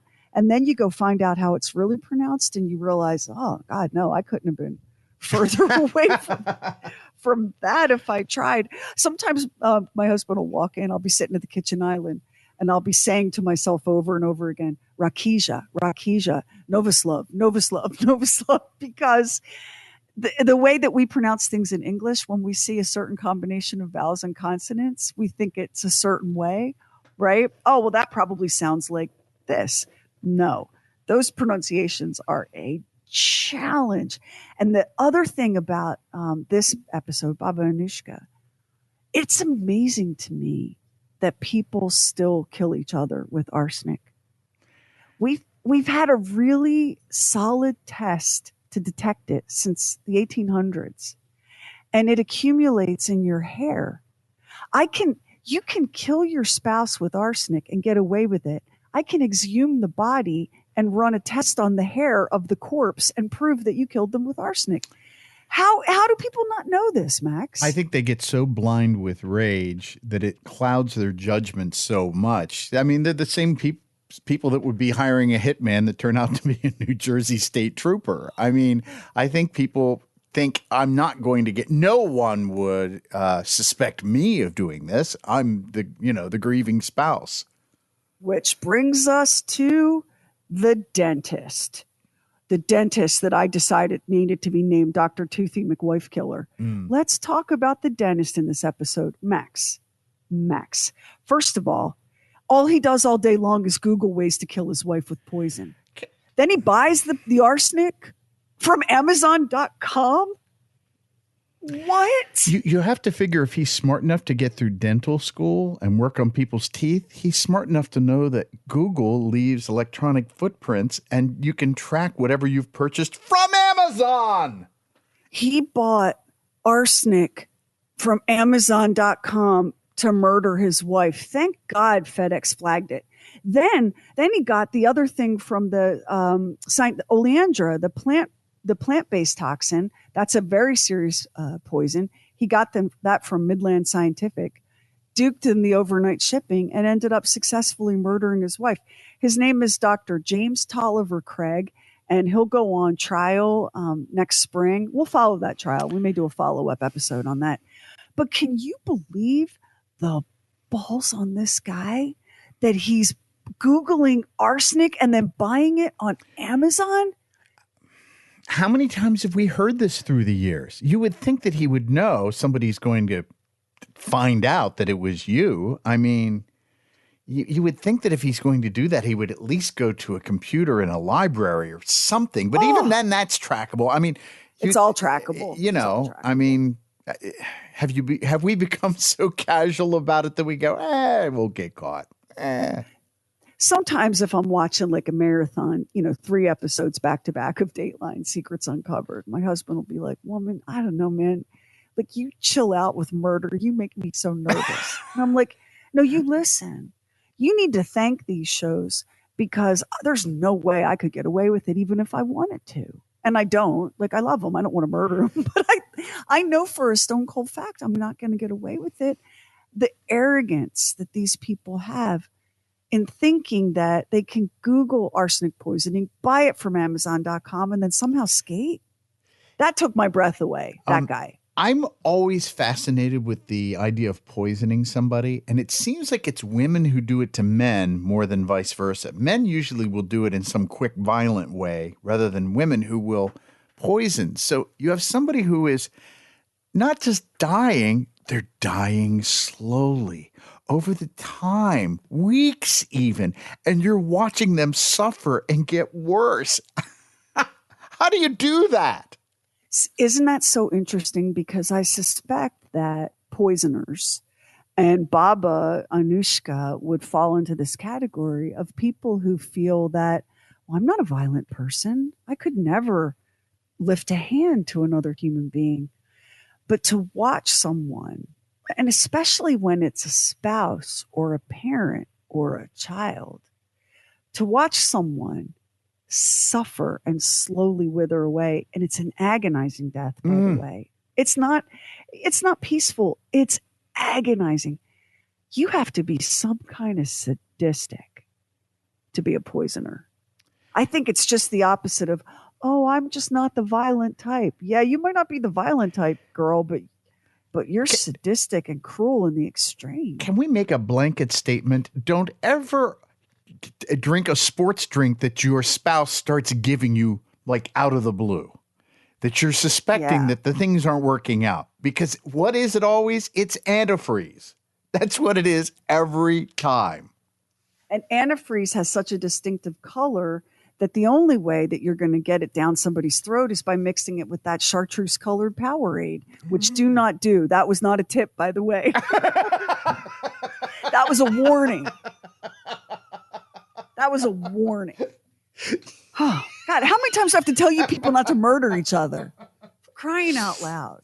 Well, I heard on this podcast, Your Honor, on the podcast, the True Weird Stuff podcast, I heard this is how you murder. The other fascinating thing for me about Baba Anujka, and it ties back into this dentist in Aurora, Colorado, she was a healer by profession. He's a doctor. And there's an extra dark, profoundly unsettling twist when we see a healer take a life or lives. I mean, we've had a number of medical professionals that are serial killers. Yes. Like that one, there've been a couple of nurses actually that have. There was a guy who was a nurse who worked in a lot of different places. And because it's a portable career, you can take it to a lot of different places and they don't pick up on it until later. You think about what that means to choose a profession where people come to you at their worst, maybe teetering between life and death. And you've chosen a profession to care for those people and to hopefully nurse them back to health. But what you really are is a killer. God, that's a betrayal of every imaginable kind of trust, isn't You're it? taking people at their most vulnerable when they have health concerns. So let's talk about, Baba's life, Baba Anujka's life, so interesting. This heartbreak as a young woman, syphilis, lifetime diagnosis, and yet she lived such a long life. Mm-hmm.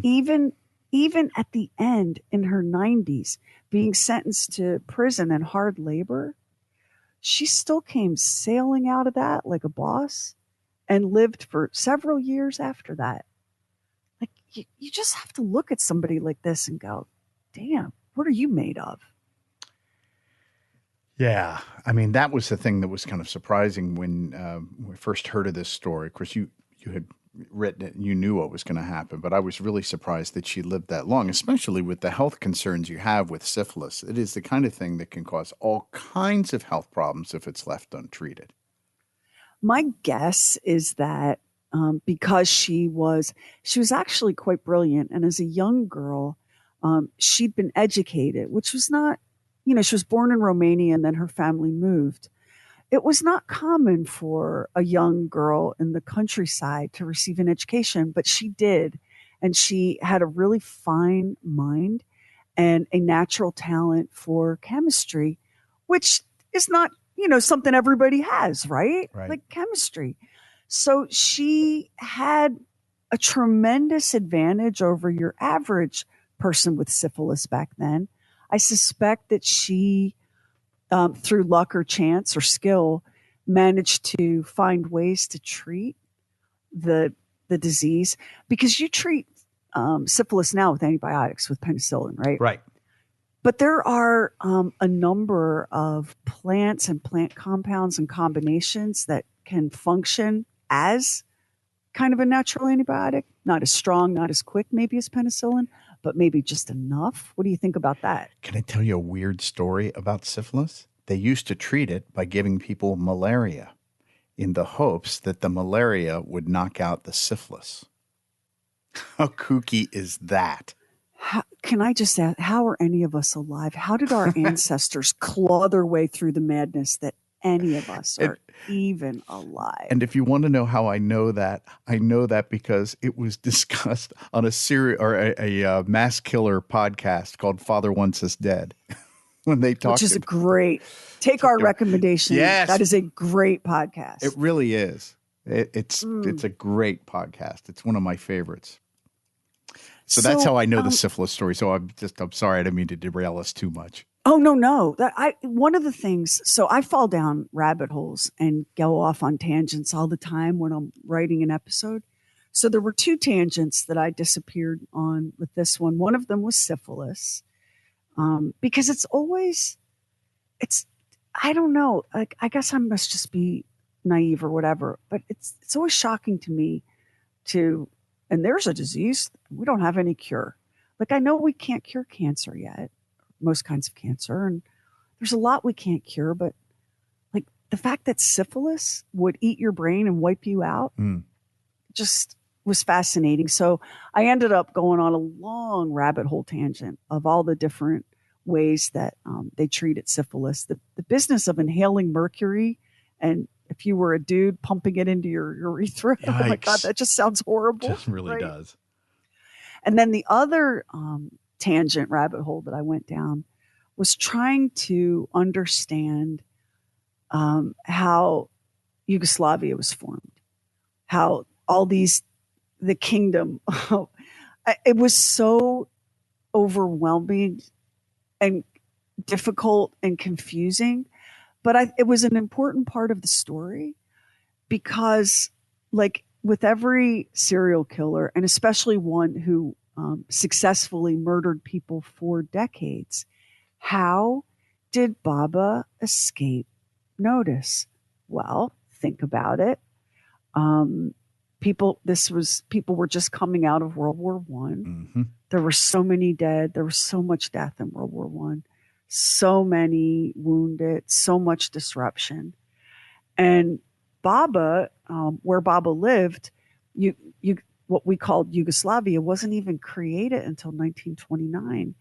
And they formed it when the Austro-Hungarian Empire collapsed in 1918.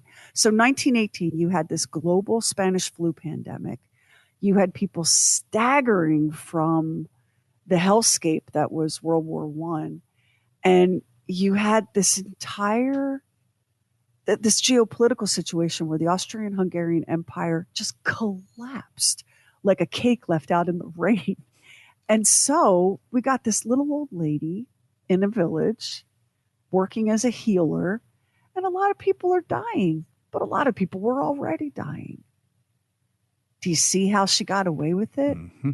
That it was the timing, Yeah. It was the place and the time. Yeah. At least that's what I think. I could be No. I think you're wrong. right. I think the combination of the Spanish flu and the fluidness of what was going on politically with the formation of the country had a lot to do with that, because people were otherwise preoccupied.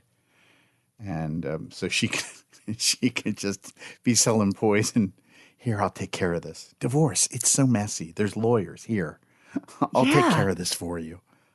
And the other thing that you need to know about Baba is the patience of a spider, because her serial murder career spanned so many years. You can't kill them all at once, because that's going to get noticed.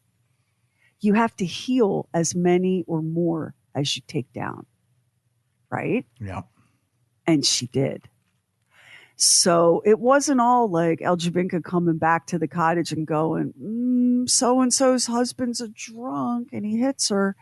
That was not the bulk of Anujka's days. The bulk of her days were spent fever, colic, rashes, childbirth, injuries, burns, sprains, fractures, all of the gazillion big and small things that can go wrong with the human body, and she's your village healer. So she probably, for every one person she killed, what would you say, Max? Healed 30? Yeah, perhaps. Yeah. And that's how you get away with murder. You find yourself at a unique place and time in history where all hell is breaking loose all around you and nobody could possibly think to look at you. And you bide your time and you're strategic about which lives you take. When you compared her to Dexter, that's the right comparison, I think. Dexter, the fictional serial killer from cable TV. There was a thread of rationalization for doing this. Yeah. And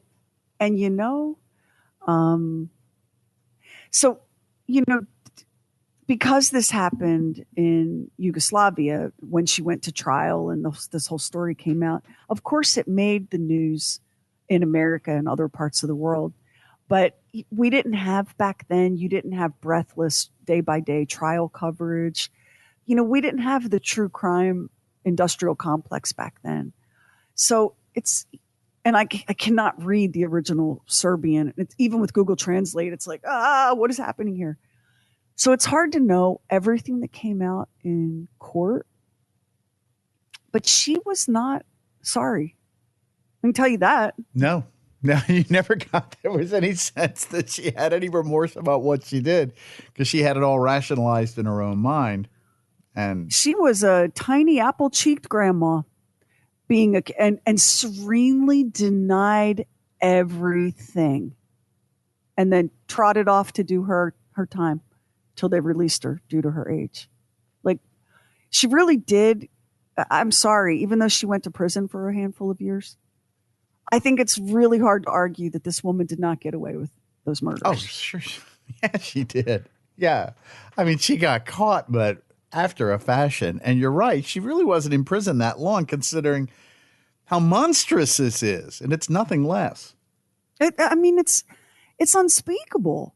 It is unspeakable. And we don't even know how many of those men in that, not just in her village, but the word of her abilities did spread by word of mouth. It's not like she had a TikTok, but it did spread, and people, including powerful people, traveled many miles to take advantage of Baba Anujka's healing powers. And hey, it was peasants she was dealing with. Okay, peasants die, hey, there's a lot of disease. Nobody cares. But when money gets involved, that gets people's attention.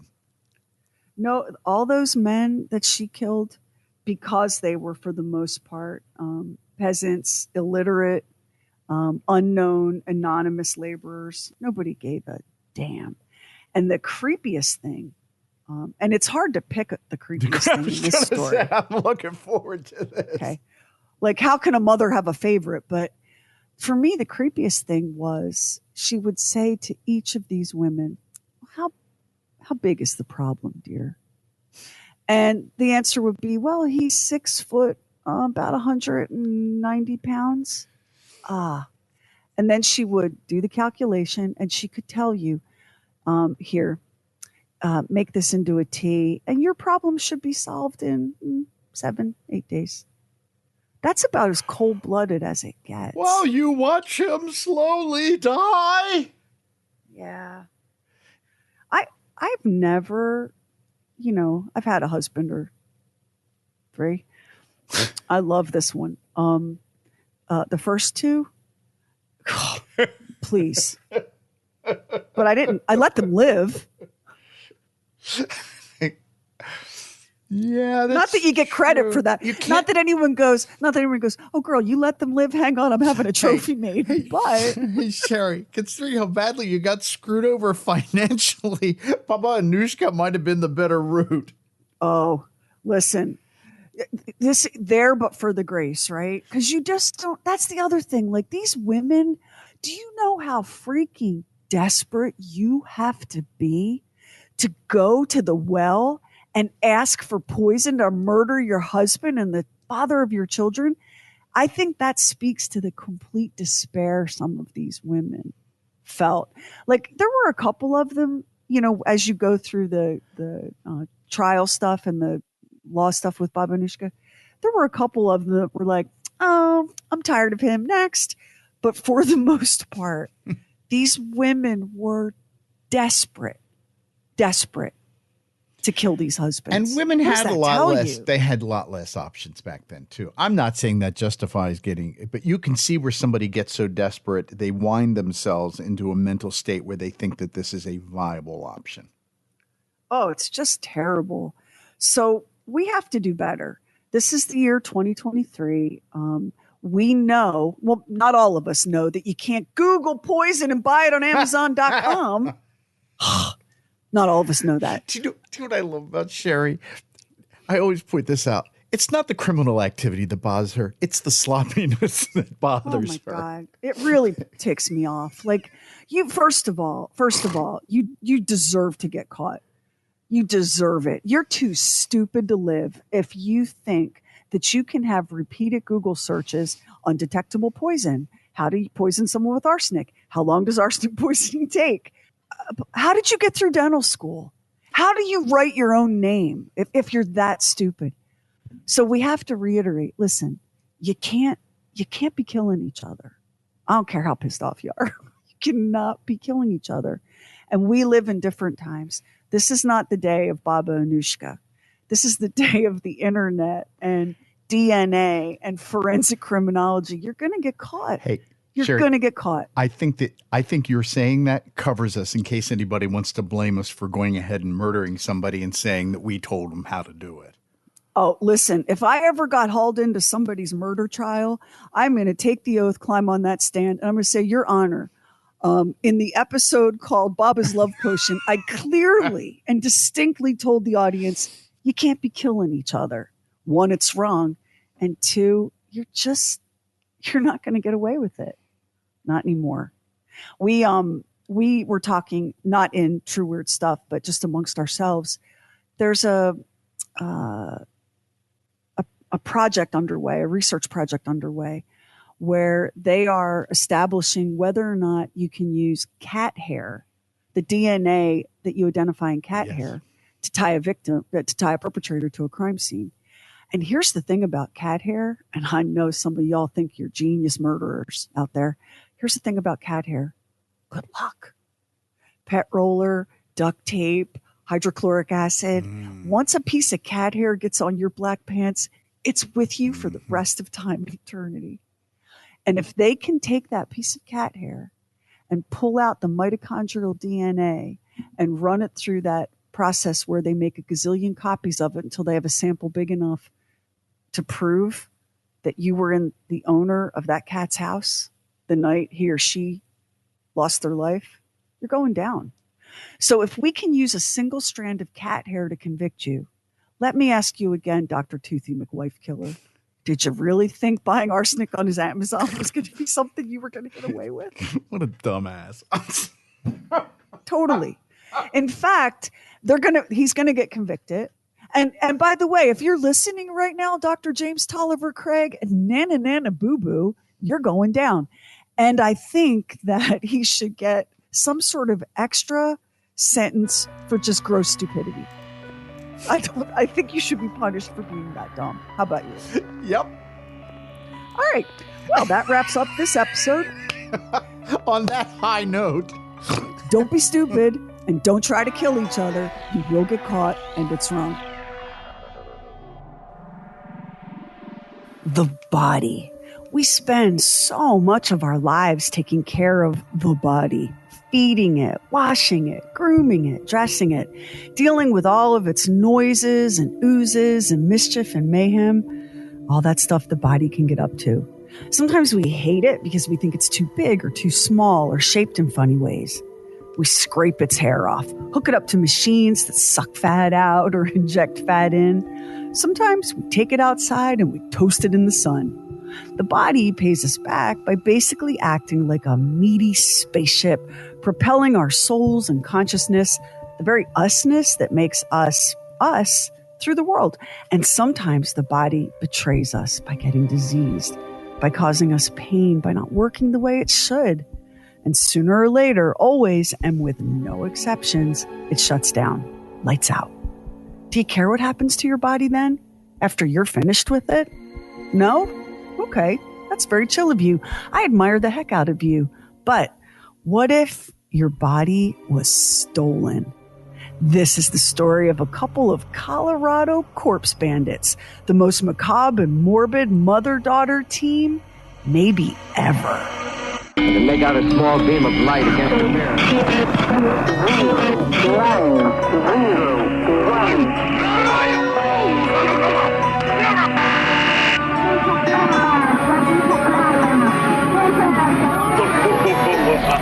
Truly weird stuff. Humans have been grave robbers for centuries because we're just one weird, gruesome species. Let me give you an example. Back in the 1700s and 1800s, stealing bodies from cemeteries and then selling them to doctors and medical schools was a booming business. Sure, it was very nasty and definitely not legal, but you can almost forgive it. Medical students needed to learn anatomy, and grave robbers needed to put food on the table. Plus, this was a time when the art and science of surgery was rapidly expanding. Students needed practice, and practice meant bodies. Lots and lots of bodies. And while you certainly didn't want your mama dug up and sold, at least it was in the service of science and not to gratify some truly questionable fetish or perversion, right? Back then, a stolen cadaver was a hot commodity. Why? Because the only bodies that med schools could legally snatch were the bodies of criminals who'd been executed. Not much diversity there in terms of age, gender, physical condition, overall health. You get the picture. And in some places, it wasn't the stealing of the body from its grave that was illegal.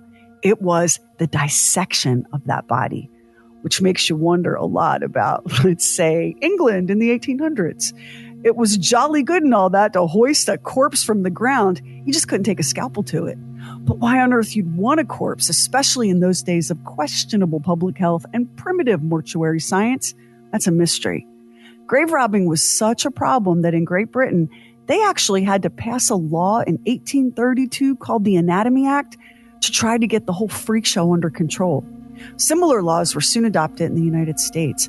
And what's interesting about these laws are the ways in which they kind of recognize the huge market for cadavers while trying to regulate the who and how and where that supply might come from. First, it was condemned criminals, and then it was the bodies of the poor. And it took a bit, but eventually governments just let out this big, exasperated sigh and told grave robbers in med schools, look, at least get the family or next of kin's permission before you hand grandpa over to the sawbones, okay? And this is kind of where the situation stands today, believe it or not. The only difference is we no longer sneak into cemeteries in the dead of night to steal the dead. Instead, about 20,000 people in the U.S. donate their bodies to science every year. It's not a huge number, but schools and researchers do manage to make do. They're able to work with such a small supply thanks to embalming. And why is that? It's really simple. Embalming preserves the body for longer, months even. Back in the early grave robbing days, before modern embalming was an option, bodies were preserved by soaking them in mixtures of very toxic stuff like mercury and arsenic. Alcohol was also an option. There was some early experimentation in Europe with injecting alcohol into the corpse's arteries, and this was apparently not terribly effective. And you can find tales of families packing their loved ones in barrels of whiskey. Hope they didn't drink the whiskey afterward, but I have a sinking feeling that some folks probably did. I mean, drunken uncles and goofy cousins aren't new inventions. Yikes. Now, your primitive embalming, before I forget, involved mercury and arsenic. Those are deadly poisons. This is not an issue for the cadaver, sure, but what about all of those medical students handling that toxic flesh? And turns out that neither arsenic nor mercury nor whiskey were great preservatives anyway. The body's soft tissues rapidly deteriorated, which meant that you had to pack a lot of learning into a very short time, and that almost always means corners getting cut. And I could go on to describe what a foul, terrible experience those early dissections were, but I'd hate to ruin that little Debbie you just unwrapped. Let's just say it was nasty in the extreme and leave the rest to your imagination. And yeah, this whole subject is horrific and gross, but it was even more horrific and gross to die a wretched death from something that was completely treatable, like appendicitis or a breech birth. Our ancestors were up to their elbows in putrefying corpses for our benefit, right? Now it's not appendicitis that kills us. It's the shock of the bill we get from the hospital that kills us. Progress. And speaking of progress, it took the Civil War and a doctor named Thomas Holmes to basically invent the funeral business as we know it. See, Dr. Holmes was fascinated by Egyptian mummies. How had this ancient civilization managed to cheat the grave by so skillfully preserving the bodies of their dead? So Holmes devoted himself to the study of mummified heads. And I got to pause here, because what I would give to meet a person obsessed with mummified heads. Come on, Max. Isn't that the guy you want sitting next to you on the plane? Uh-huh. Isn't that the conversation that you want to strike up? Uh-huh. Anywho, based on what he learned from his mummy studies, Dr. Holmes developed his own embalming solution. Now, it too had arsenic as a main ingredient because people back then did not know what a powerful poison it was. Arsenic had been around for well over 2,000 years.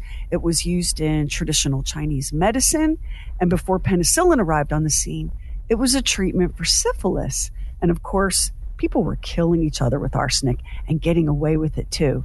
At least until 1836, when a chemist named James Marsh created a test to detect arsenic. Of course, people kept on killing each other, but now they were far more likely to get caught doing it. And here's something depressing to consider: how stupid people are. Here we've had a perfectly reliable test for arsenic poisoning for getting close to 200 years now. Yet how many Dateline episodes have we seen where arsenic was used to whack a spouse? Heads up, arsenic might not stay in the body for more than a few days, but it has a real affinity for the keratin in human fingernails and hair, which means forensic science can not only tell that you poisoned the mister, it reveals when you poisoned him. So don't do it, because you're going to get caught. And also it's wrong. And I realize I probably should have led with that. Anyway, back to Dr. Holmes and his massive innovation in embalming. You know the expression, necessity is the mother of invention?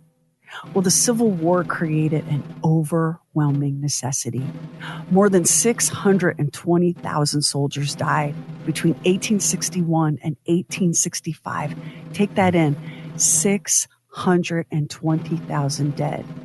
You would have to take every single death in the Korean War, both World Wars, the Spanish-American War, the Mexican War, the War of 1812, and the Revolutionary War to get near the number of lives lost in the Civil War. And I'm not sure people today realize that, especially the ones who get all hard and sweaty and glassy-eyed at the delicious prospect of a modern civil war in America because they want to shoot their neighbors for living or thinking or voting differently. And if we learned any damn thing from the Civil War, it should be what a devastating and ghastly tragedy it is for brothers and sisters to take up arms against each other. During the Civil War, American families were torn apart by grief and loss, and they clamored for the return of the bodies of their loved ones. Because funeral rituals help us come to grips with the unfathomable mysteries of death. And having a body, well, it makes the loss real. And seeing the body, the shell emptied of its animating spark, gives us hope for the existence of a soul, for a life that transcends the fragile suffering of the flesh. And Dr. Holmes wanted to return the bodies of the dead to their people. His and embalming's big break came when he just happened to be on hand when Colonel Elmer E. Ellsworth was shot and killed. Colonel Ellsworth had climbed to the roof of a hotel in Virginia to take down a Confederate flag. Shh, listen, and you'll hear the echoes of history.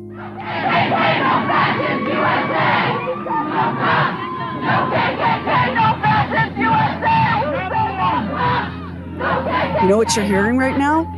A group of protesters pulling down a Confederate monument in Durham, North Carolina about 5 years ago.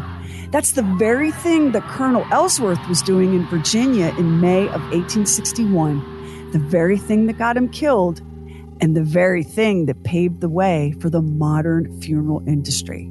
How? Because Dr. Holmes stepped up and offered complimentary embalming services using his newly discovered arsenic fluid and pump method.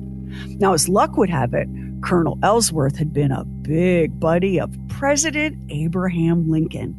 Lincoln took one look at Holmes' work on his deceased friend and pretty much immediately signed Dr. Holmes up to train battlefield surgeons in this new technique, all in the service of sending war dead home to their grieving kin. And this is where the death business, as we know it, really began. Now, I think you'll be relieved to know that by 1910, arsenic was out of the embalming picture.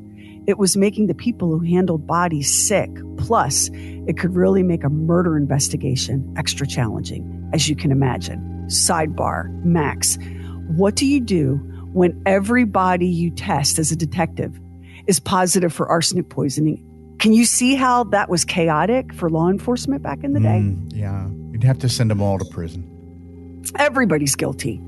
So arsenic is gone by 1910, and we're going to save the news about the hazards of arsenic leaching from Civil War era graves into the groundwater for another day, because I do hate to have all of our fun all at once, right?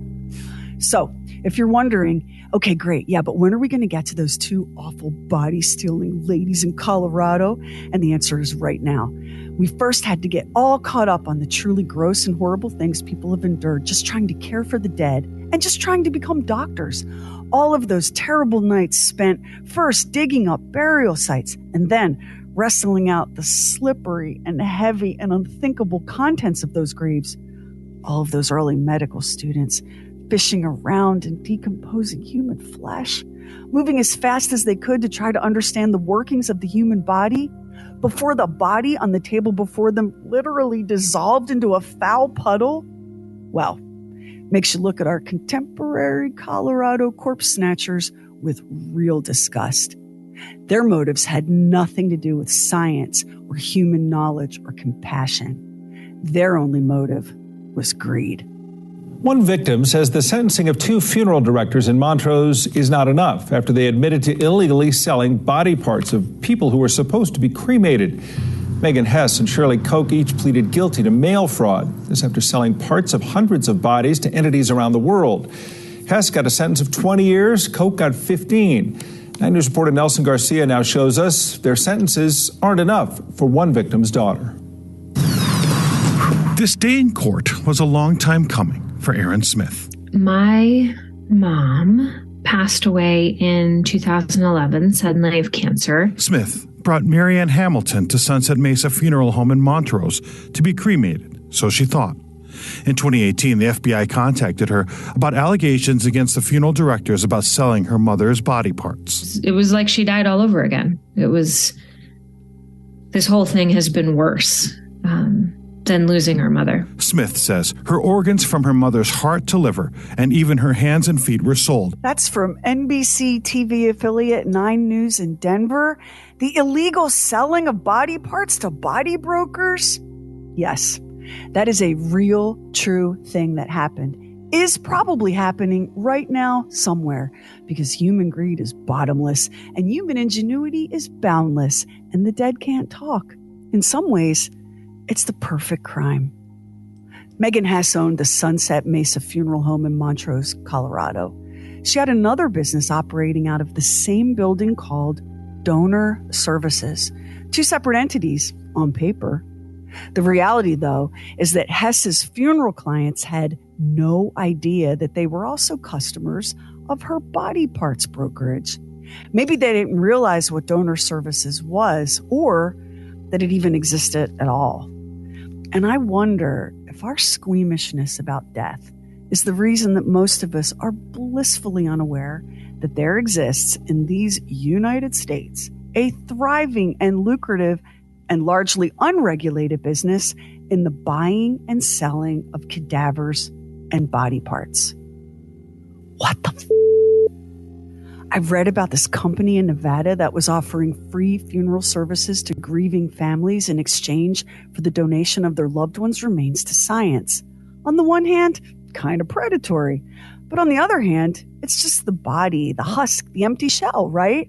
And funeral expenses can crush an already devastated family. You can see how a business model like this makes sense, except this particular company was doing a really half-assed job of storing the donated bodies.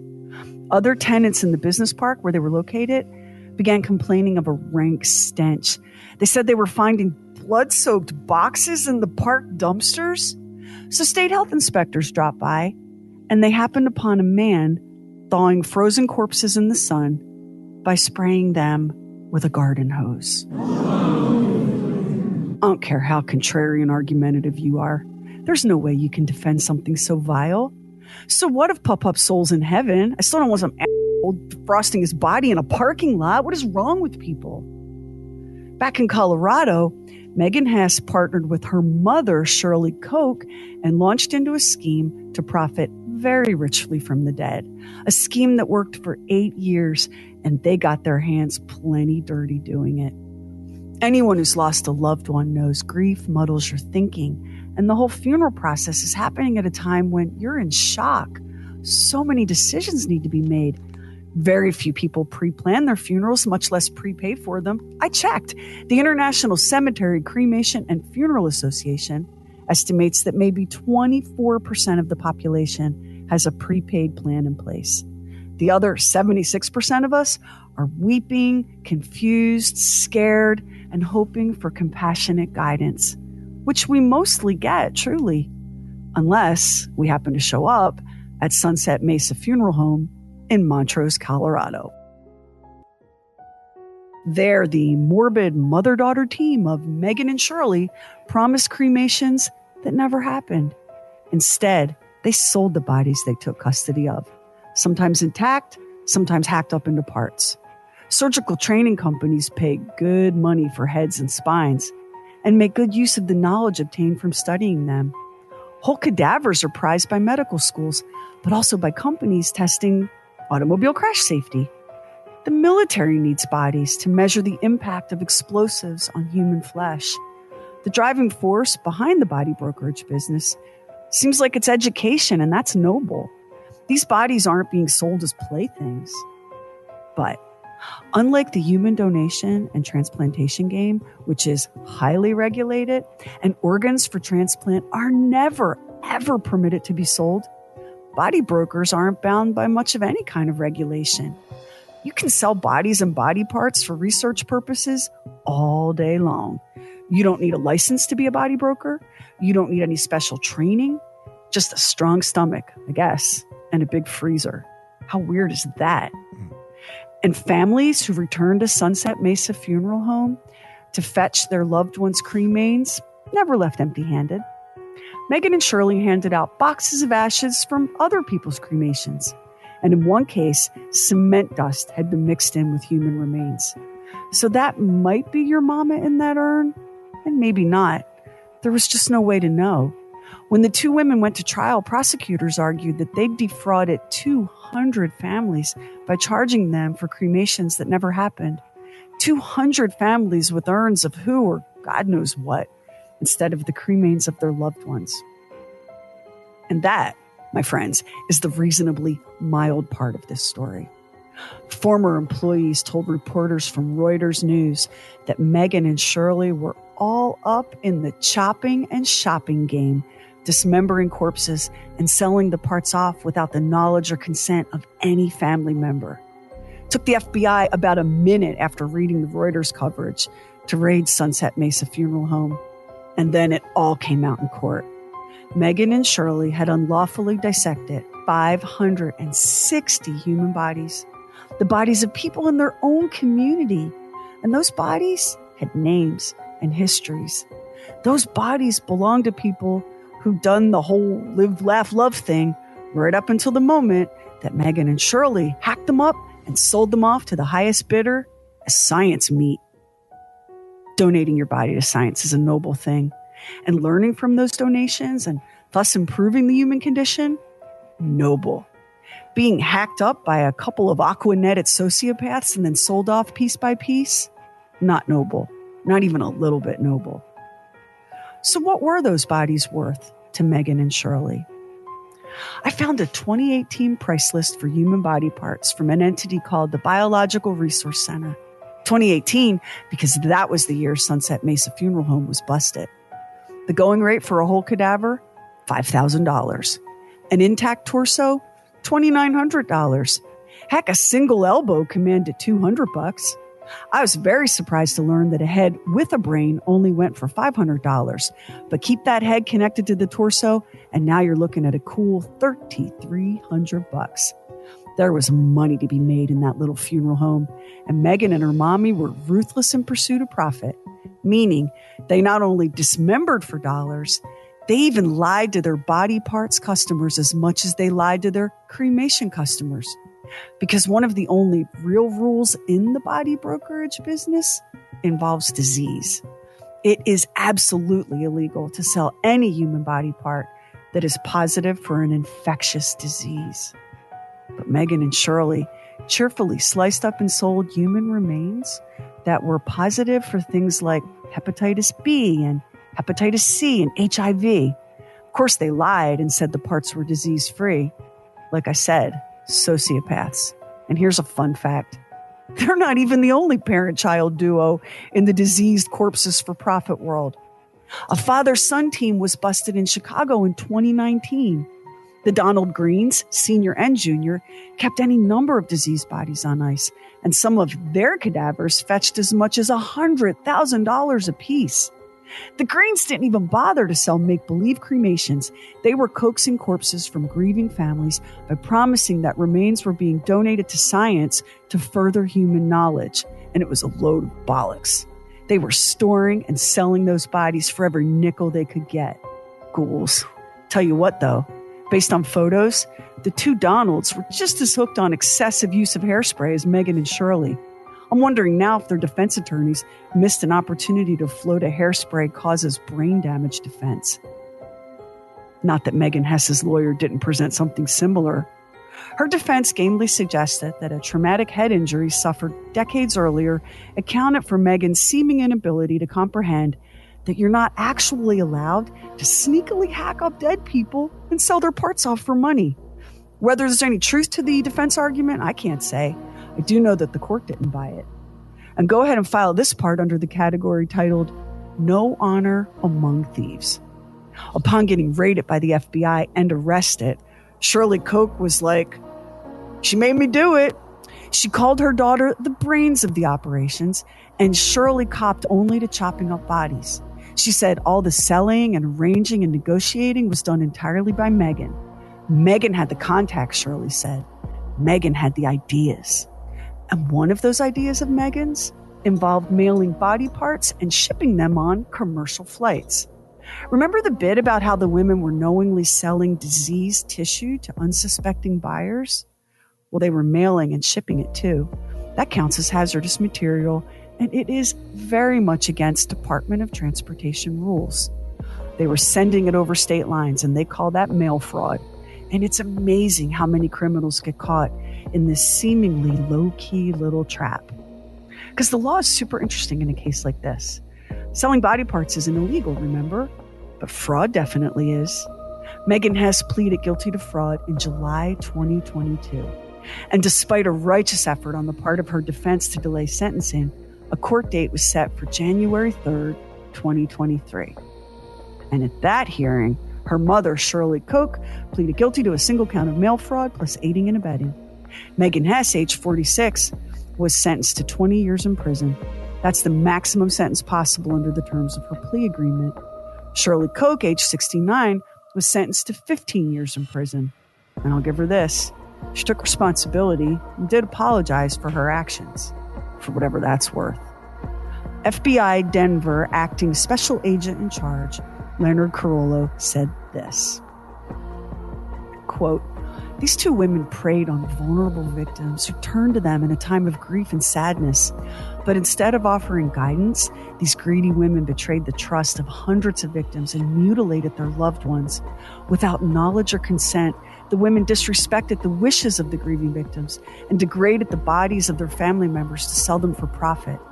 These two criminals continued in their atrocities for years, showing no remorse or contrition, even after they were exposed. Nothing can guarantee solace for the victims or repair the damage done, but perhaps this sentence can mark the end of a horrible chapter in their lives." End quote. Well, you hope, right? I can't imagine the pain and horror those families endured. And I find my thoughts returning over and over to one particular victim, a teenager. To lose a child is such unfathomable pain. And then to learn that your child's body was so obscenely violated, it's monstrous what they did at Sunset Mesa Funeral Home. Monstrous. There's nothing victimless about this crime. And if you're listening to this episode when we released it, March 3rd, 2023, you are just days away from the scheduled restitution hearing in this case. Prosecutors want any property owned by the two women sold for the benefit of their victims. They're also hoping to lay hands on at least some of the money made from the sale of bodies and body parts. These kinds of things always feel like such a crapshoot, because often a convicted criminal's ill-gotten gains are long spent, and any amount awarded to the victims ends up being more symbolic than anything. But the grim goings-on at Sunset Mesa Funeral Home had a huge impact on the funeral and body broker business in Colorado. It's illegal there now for funeral homes to license body donation businesses. Colorado law also restricts funeral homes and/or crematories from having more than a 10% interest in tissue banks and vice versa. Plus, abusing a corpse went from a misdemeanor in Colorado to a Class 6 felony. Granted, that is the least serious of the felonies, but a misdemeanor is like jaywalking. Mutilating a corpse should, at bare minimum, get you into a little more trouble than crossing a street outside a designated crosswalk, for the love of God. I think we can all agree on that. I hope we can, at least. Because if we've reached the point where we're all basically, screw it, it's just a dead body. If somebody can make a buck off of it, let them. Then we're no longer just ghoulish weirdos. We're doomed. Like as a species. Hey, true weirdos, at the end of this episode, stick around if you want for a little bonus content and conversation. It was June 12th, 1940, and the Nazis had just captured France, Belgium, Luxembourg, and the Netherlands. A pretty big news day, right? And yet, in Memphis, Tennessee, that news shared the front page with a grainy photo of a baby girl, cheeks split wide and a gummy smile. And the headline read, "Nancy, just 11 months old, needs a home. Can you say no?" Rock-a-bye, baby, on the treetop. Underneath the photo of baby Nancy was this description. Curly brown hair with just a hint of gold, big brown eyes with a merry sparkle, and an excellent disposition. Can you resist Nancy? Award of the Tennessee Children's Home Society. Nancy is available for permanent adoption. So are 7 other infants and children, boys and girls up to 6 years old. Nancy is 11 months old. Anyone interested in adopting Nancy or another child is invited to get in touch with Miss Georgia Tann, Tennessee Children's Home Society, Derman Building. What a beautiful child. One of thousands of babies that Miss Georgia Tann helped place into loving homes. Such a nice story. Such a sweet story. Until you know the truth. When the bough breaks, the cradle will fall. The truth about Miss Georgia Tann. And down will come cradle, baby and all. And make out a small beam of light against the mirror.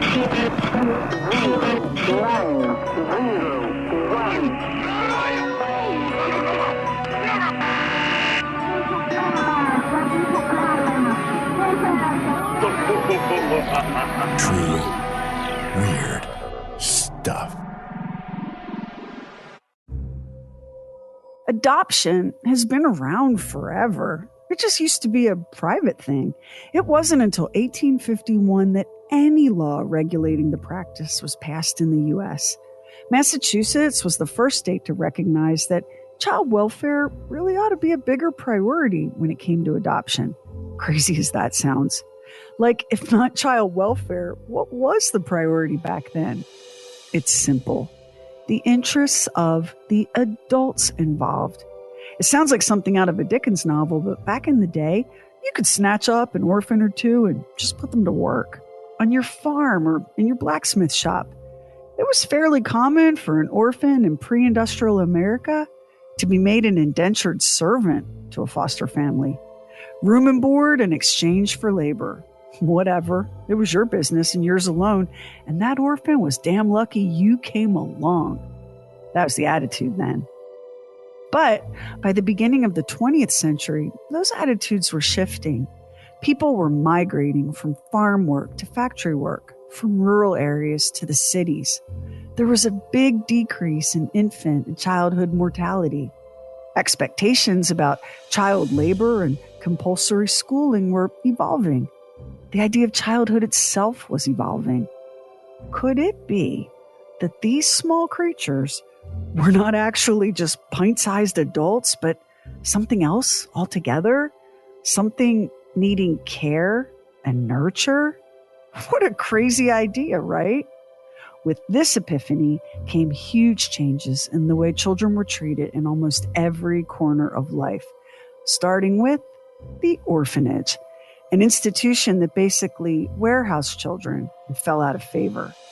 There was concern that children housed in orphanages were not developing properly emotionally or socially, that the lack of eye contact, physical attention, and dedicated nurture was leaving them stunted and damaged. In the place of institutional care, smaller agencies sprang up, devoted to placing orphan children into foster and adoptive homes.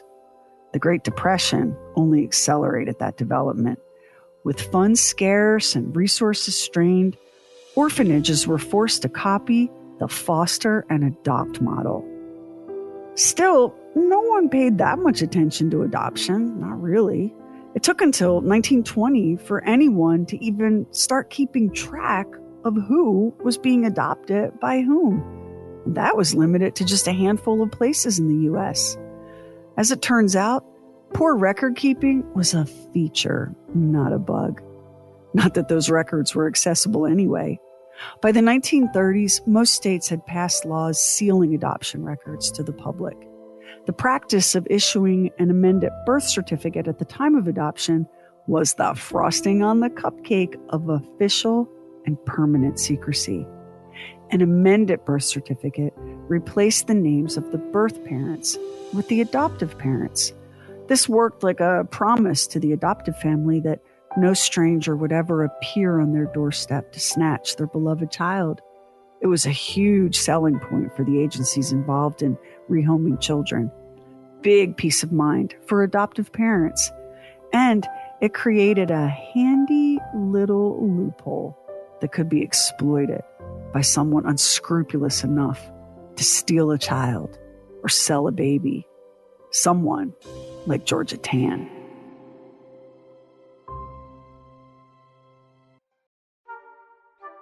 Georgia Tann was born on July 18, 1891 in Mississippi, the daughter of a judge who dreamed of fathering a musical prodigy. He started his daughter on piano lessons at age 5. He saw her growing up to be a concert pianist. She didn't share that dream. Even after graduating Martha Washington College in Virginia with a degree in music, what Georgia wanted was a career in law. Highly unusual choice for a woman at that time. Georgia also wanted to remain unmarried. Another highly unusual choice. Determined to do it her way after college, Georgia spent 2 summers studying social work at Columbia University before finally making her way home to Mississippi. She landed a job as the receiving director at the Kate McWillie Powers Receiving Home for Children, which was part of the Mississippi Children's Home Society. The job seemed to be a good fit for Georgia. She not only found her career, she found love. First, the career. Mississippi was a poor state, and Georgia encountered the poorest of the poor in her work. It wasn't long before she began formulating her own ideas and theories about what was truly best for children. Her job was to place children for adoption, and Georgia had clear ideas about that. She viewed the poor as little more than breeding stock, fine for making babies, but not at all up to the task of raising them. The wealthy, in her view, were simply better, higher quality stock. And to see wealthy couples, childless and desperate for a family, couples with so much to offer, well, it seemed to Georgia that those couples would do just about anything to become parents, including paying for the privilege. And poor people, what did they have to offer a child? Not much in her view. Children benefit from being raised in homes belonging to people of a higher type. You already know that there were few regulations on adoption in the 1920s when Georgia got started. It was almost too easy to persuade a poverty-stricken young woman that she couldn't give her baby the things it needed. Too easy to gently lift the child from its mother's arms. Too easy to convince her that she was doing the right thing, the loving thing, the most selfless thing any parent could ever do. And it was even easier to sit with the desperate childless, to name a price, to dangle the promise of being a family with one hand, the other hand outstretched for the payment. And this is how Georgia Tann found her true calling, baby broker. I don't care who you are or where you are, selling babies is an extremely delicate criminal operation. Mississippi, as it turned out, was not the best place for it. Georgia's father was a prominent member of the community. That could only make it harder for her to conduct business under the radar. And uncomfortable questions were starting to be asked about her placement methods. It caused such concern that her position was terminated. She headed for Texas, but didn't last long in the Lone Star State. She next set her sights on Memphis, Tennessee. But this time, she wasn't alone. Georgia was accompanied by Ann Atwood, Atwood's son Jack, and her own adopted daughter, June. The two women had known each other as children, though Ann was 8 years younger than Georgia. They'd reconnected at the Mississippi Children's Home, where Ann was also employed as a house mother. Ann claimed that she was widowed, but the gossips whispered that Jack was born out of wedlock. The way people are allergic to minding their own business is really something, isn't it? Like, leave this woman alone, you ghouls. Anyway, Georgia and Ann headed ever so slightly north to Tennessee. It wasn't considered all that unusual then for women of means to share a household, so when the group appeared in Memphis, no eyebrows were raised. That would come later. But despite suspicion and homophobia, Georgia was with Ann till the day she died. In 1922, Georgia landed the position of executive secretary of the Memphis chapter, Shelby County Division, of the Tennessee Children's Home Society. This was the oldest child placement agency in the state, operating orphanages throughout Tennessee right up through the 1950s. It didn't take long for Georgia Tann to basically take over the entire operation, and she wasted no time endearing herself to the community. It seemed like everywhere you looked, there was Georgia Tann, her heart overflowing with concern for the children. In July 1925, she helped send 16 teenage girls, all wards of the Tennessee Children's Home Aid Division, to a YWCA summer camp for girls in Arkansas. It isn't only that they will be given the chance for the fun and frolic that all girls love, but better than that, it is the knowledge that somebody cares enough about them to do things to make them happy. Georgia was in the news quite a bit, but it was only in hindsight that some of the events she played a part in came to seem suspicious, even sinister. Like this report, published Tuesday, September 22nd, 1925. The headline turned out to be downright prophetic. Court today decides claim to sold baby.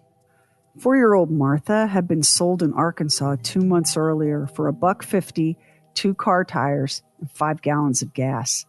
She'd been stolen from a hospital in Birmingham, Alabama on March 24th. The kidnapper was arrested in Jasper, Alabama, and confessed to taking the girl and selling her. The couple who bought the child turned her over to the authorities, who then placed her at the Tennessee Children's Home. Georgia Tann placed the child with a family in Mississippi. The distraught biological parents, Mr. and Mrs. William Horton, learned of their daughter's fate after reading in the newspapers that her kidnapper had confessed. They did their own legwork, tracing the child to Memphis and Georgia Tann's organization. A judge in Memphis listened to their story and ordered the child to be located. Georgia arranged for the girl to be transferred from Mississippi to a foster family in Memphis. Reunited with their daughter, the Hortons were ecstatic. The child, who had clearly suffered significant trauma and undisclosed injuries at the hands of the man who kidnapped her, showed no sign of recognizing either parent. It was a shocking, heartbreaking story, and the first of many like it that the name Georgia Tann would feature in. March 1929, a Memphis physician found himself in deep trouble for allegedly having advised a 17-year-old Arkansas girl to abandon her newborn on the steps of a home in Cordova, Tennessee. Child desertion at that time was punishable by prison and a steep fine, and Georgia Tann told the press that the doctor who'd advised this course of action was deserving of the same punishment as this poor girl mother. I know that the doctor was to blame, for the girl was so pitifully young that she did not know what she was doing or what to do. The owners of the doorstep that newborn landed on, the Andrews, they wanted desperately to adopt the baby, but Georgia advised against it. Unless you have the consent of the parents, the adoption won't be legal. The mother could appear at any time and take the child away. Let me say here that I'm not suggesting that Georgia was behind either of these cases. It's just fascinating to watch her calmly and reasonably weigh in on the exact kinds of cases that she herself was getting rich exploiting. Who better to know every angle, legal and otherwise, than the biggest perpetrator of all, the one hiding in plain sight, her eyes warm and concerned behind her steel-rimmed spectacles, the last person anyone would think to suspect. On December 20th, 1929, the newspaper, The Commercial Appeal, received a letter from a man in Brownsville, Tennessee, a letter that today would bring cops banging on your door, but it perfectly captures the vibe of the times. And it brings us to Georgia's Christmas babies. Dear sirs, I understand that you can give me some information concerning where I can find an orphan to adopt. I would like to have a girl with black hair between the ages of 2 and 4 years. Would like to have her by Christmas if possible. I can furnish best of references.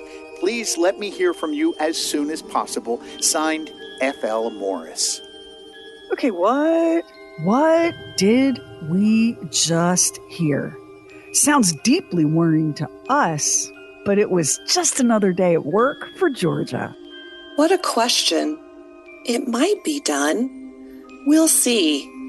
We have a worker who knows everybody in Brownsville, and if she personally knows about this family, and we can find a black-haired baby girl from 2 to 4 years old that will fit into their home, we might be able to send her by Christmas. The reporter wasn't having it. He demanded to know what had become of the 25 Christmas babies that the Tennessee Children's Home had advertised as available for adoption just in time for the holidays. All but 9 have been placed in private homes, and most of the others are just a few months old. We do have a little girl, 8 years old, and a boy 9. We had piles of applications for the Christmas babies. Love how the children are listed like inventory. Here's how that newspaper story ended. Mr. Morris doesn't know if the Tennessee Children's Home Society can find him a little girl or not. If any reader of the Commercial Appeal knows where there's a healthy, attractive baby girl from 2 to 4 years old with black hair that can be adopted, please write to Mr. Morris. Sweet baby Jesus locked up in a pervert's dungeon. The absolute matter-of-fact horror of it all. And here's another horror. In the 1930s, the city of Memphis had the highest rate of infant mortality in the United States. A devastating statistic directly linked to Georgia Tann and the hundreds of children who died under her care. Let's jump ahead to 1939. By this point, Georgia had been running the show at the Tennessee Children's Home for nearly 15 years. The walls of her office were plastered with photos of children she felt particular affection for. She explained the adoption process, saying that prospective parents had to meet certain standards, but so did the children. She shared a sweet little anecdote about finding medical care for a baby girl named Jane who'd been born with crossed eyes. Ugh, no one would want a child like that. Not unless those eyes can be fixed. Poor baby Jane with her crossed eyes. To think of discarding a child for something so trivial. But remember, this was a period when eugenics was a very popular theory. The idea was to improve society by controlling reproduction, by reducing or even eliminating so-called inferior and undesirable people. This mindset powerfully influenced the growing adoption industry, creating demand for quality babies. Quality being code for white, attractive, healthy children. If they have blonde hair and blue eyes, jackpot. The word you're looking for here is Aryan. Oh, but white supremacy does run so very deep, doesn't it? An organization called the National Home Finding Society even ran ads boasting that adoption would reduce divorces, banditry, murder, and control births, fill all the churches, and do real missionary work at home and abroad, exchanging immigrants for Americans and stopping some of the road leading to war. Ooh, wait, did you hear that? Listen. History echoing? That line about exchanging immigrants for Americans? You know, for a country built on immigration, it seems like we sure do loathe and despise the very idea of ourselves. Anyway, all these factors added up to a booming business opportunity for Georgia Tann, who knew full well just how valuable those attractive white children could be. Georgia never stole even one black child, which proved to be a kindness, even if that kindness was only an accidental byproduct of her deeply ingrained racism. By 1940, Georgia was really cooking as a baby trafficker.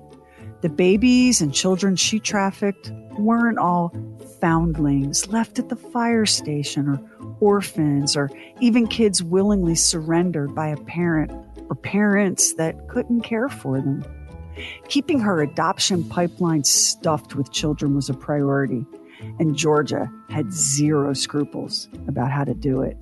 She had an entire network of helpers on her payroll: cops, social workers, doctors, authority figures who had no difficulty persuading children to come along. Kids were snatched from playgrounds, from schools, and even from churches. Sometimes Georgia's helpers would call and tell her that they'd spotted a good candidate playing outside or walking in a neighborhood. Georgia would jump into her big, shiny black car and head that way, pulling up alongside the child and offering a ride home. Her warm smile. She seemed so grandmotherly. More often than not, that child would climb inside her car, never to be seen again. Did they ask questions, these kids? Did they put up a fight? Did they not cry and plead to be returned to their parents? Well, yeah, many did. And they were told that their mother and father had been killed in a car accident, or had no money to take care of them any longer, or just plain didn't want them anymore. In one case, in January 1943, Georgia snatched 6 children from the front yard of their shanty home. She'd been tipped off by one of her sources that the children's mother was in the hospital. Up she cruised in her glossy Packard. These kids had never even seen a car up close, had never ridden in one. And here was this sweet grandmother beaming at them and patting the seat next to her. Your mama asked me to come in and look in on you. I have a wonderful idea. Why don't you children come along for a little ride? It'll be such fun. We can surprise your mama. It was that easy. Of course, Georgia didn't steal every child she trafficked right off the street.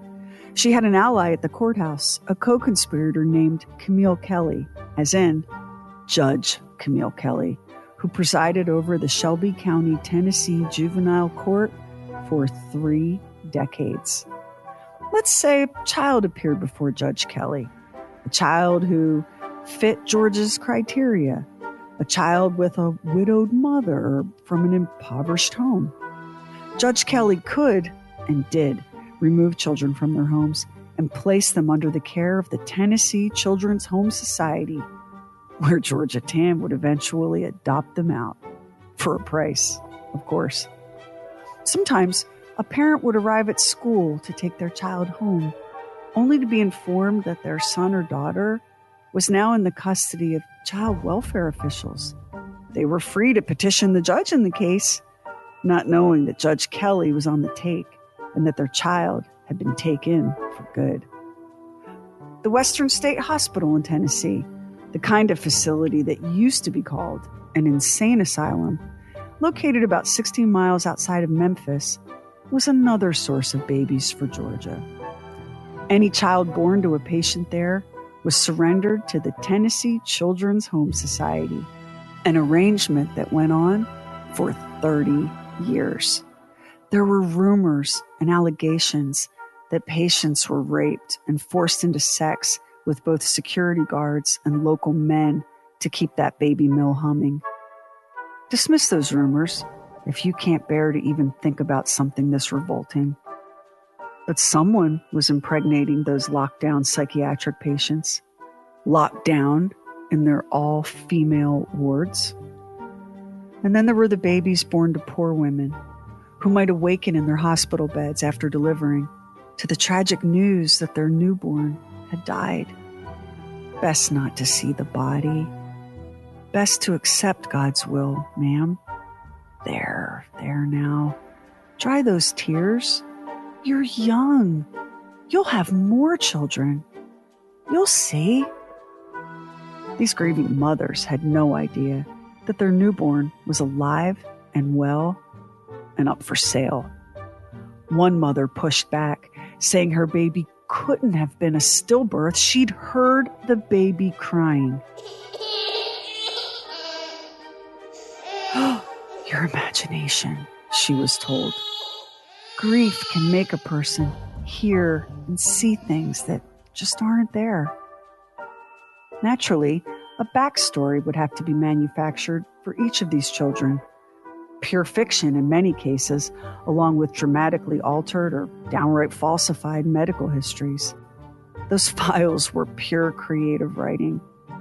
In the rare case where an adoptive parent would push back on their new baby's unlikely-seeming origin story, Georgia didn't hesitate to respond with the threat of legal action. The kind of legal action that would result in the adopted child being removed from their custody. And of course, Georgia had Judge Kelly in her back pocket. But how exactly was Georgia's mathing? If $7 was the cost for an adoption in Tennessee, how was Georgia making so much money? The answer is simple.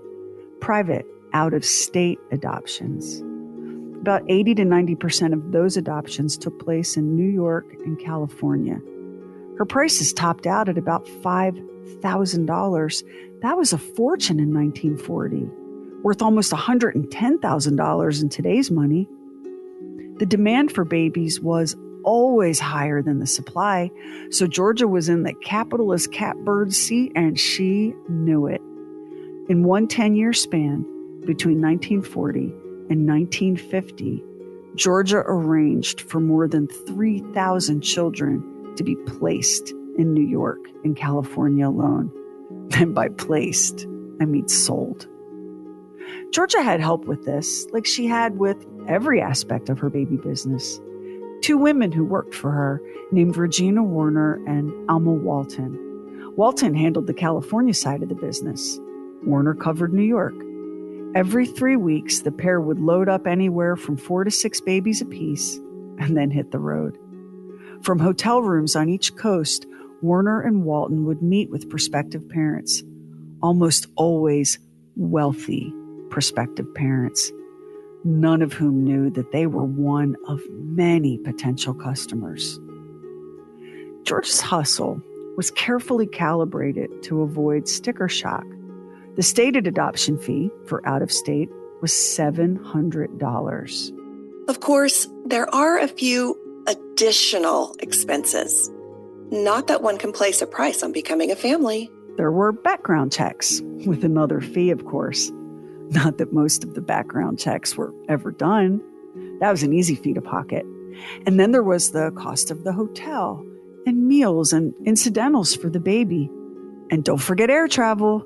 Georgia marked that way, way up. And then, should it all work out, there was the paperwork. So much paperwork. And you know that came with a fee too. a fee that Georgia jacked up to 5 or more times the actual cost. It was easy to do. It was so easy. What person desperate for a child finally holding a child in their arms so close to taking that child home? Who in that moment would nitpick a few more dollars here or there? What kind of miser would put a price on parenthood?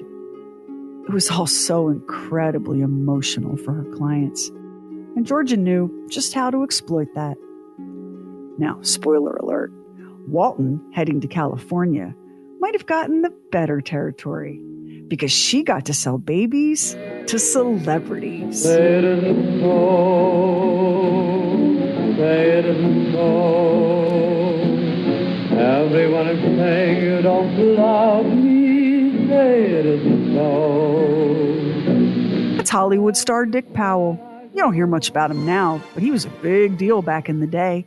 He had 3 stars on the Hollywood Walk of Fame, 1 for movies, 1 for radio, and 1 for television. It was during his last marriage to the actress and Golden Globe winner June Allison, America's Girl Next Door, that Georgia Tann entered the picture. The couple adopted 2 children through Georgia's operation, a daughter and a son, and they had no idea that their beloved babies were victims of human trafficking. Georgia sold babies to another movie star, and one of those babies grew up to make her famous mother infamous. That baby was Christina Crawford, adopted daughter of Academy Award-winning actress Joan Crawford. Christina's 1978 memoir, Mommy Dearest, was turned into a smash hit movie starring Faye Dunaway in a completely unhinged and unforgettable performance. No wire hangers! What's wire hangers doing in this closet when I told you no wire hangers ever? Work and work till I'm half dead, and I hear people saying she's getting old. What do I get? A daughter who cares as much about the beautiful dresses I give her as she cares about me. What's wire hangers doing in this closet? Answer me!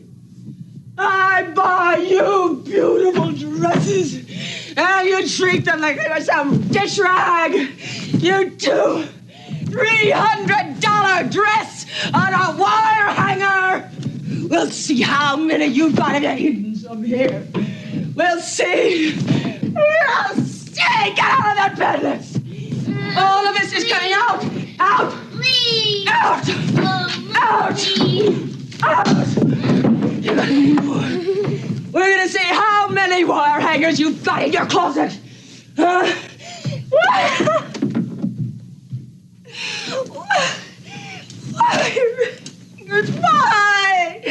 Why? Christina, get out of that bed. Get out of that bed.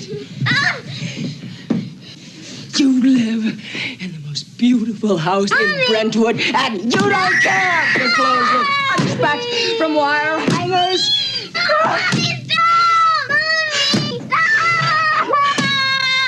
And your room looks like a $2 a week furnished room in some stupid backstreet town in Oklahoma. Joan Crawford had adopted Christina in 1939 and then son Christopher in 1943. And then through Georgia Tann, she adopted twin sisters Kathy and Cindy in 1947. Joan Crawford was happy to pay Georgia's exorbitant fees. In her mid-40s at that point, she was considered too old for motherhood by reputable adoption agencies. As a divorced woman, it was thought she could not provide an appropriate home for children. And as a Hollywood star, it was whispered that she was far too promiscuous to make any kind of decent role model for a child. But her crisp, green movie star money was all Georgia needed to approve the placement. Some of Georgia's babies grew up to be famous in their own right, like pro wrestler Ric Flair, a.k.a. the nature boy. You gotta be born a champion. You gotta have it inside. You gotta feel it, live it, breathe, and be prepared to die for it. You gotta make the assault on life itself.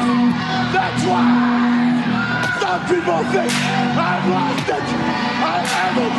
What I've done is I've had all. It's been mine. It's been mine. It'll be mine my entire life. Woo! Georgia's baby selling went international too. She established a channel to the UK, and babies just flowed across the Atlantic Ocean into England.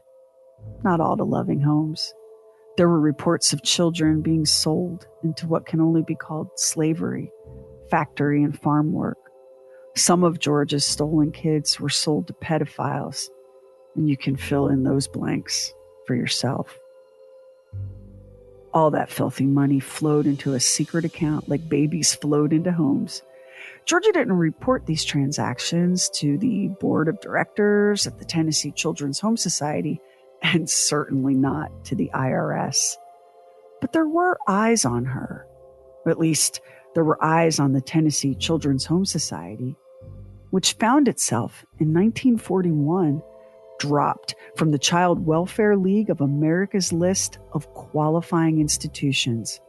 Judge Samuel Bates ruled, Tennessee Children's Home Society had been dropped from the Child Welfare League of America because of its repeated failure to have homes of foster parents investigated prior to the placement of children for adoption, because the Tennessee Children's Home Society had failed to study the children and their heritage before placing them for adoption, because of the failure of the society to select proper homes for the children placed for adoption, because the foster parents had been permitted to select the child of their choice rather than placing the children in the home best suited for the child, because the home had been engaged in advertising children for adoption and had encouraged hasty placements and disregarded the children's right to protection from commercial advertising, and because the society had engaged in interstate placement of children at long distance from the situs of the society,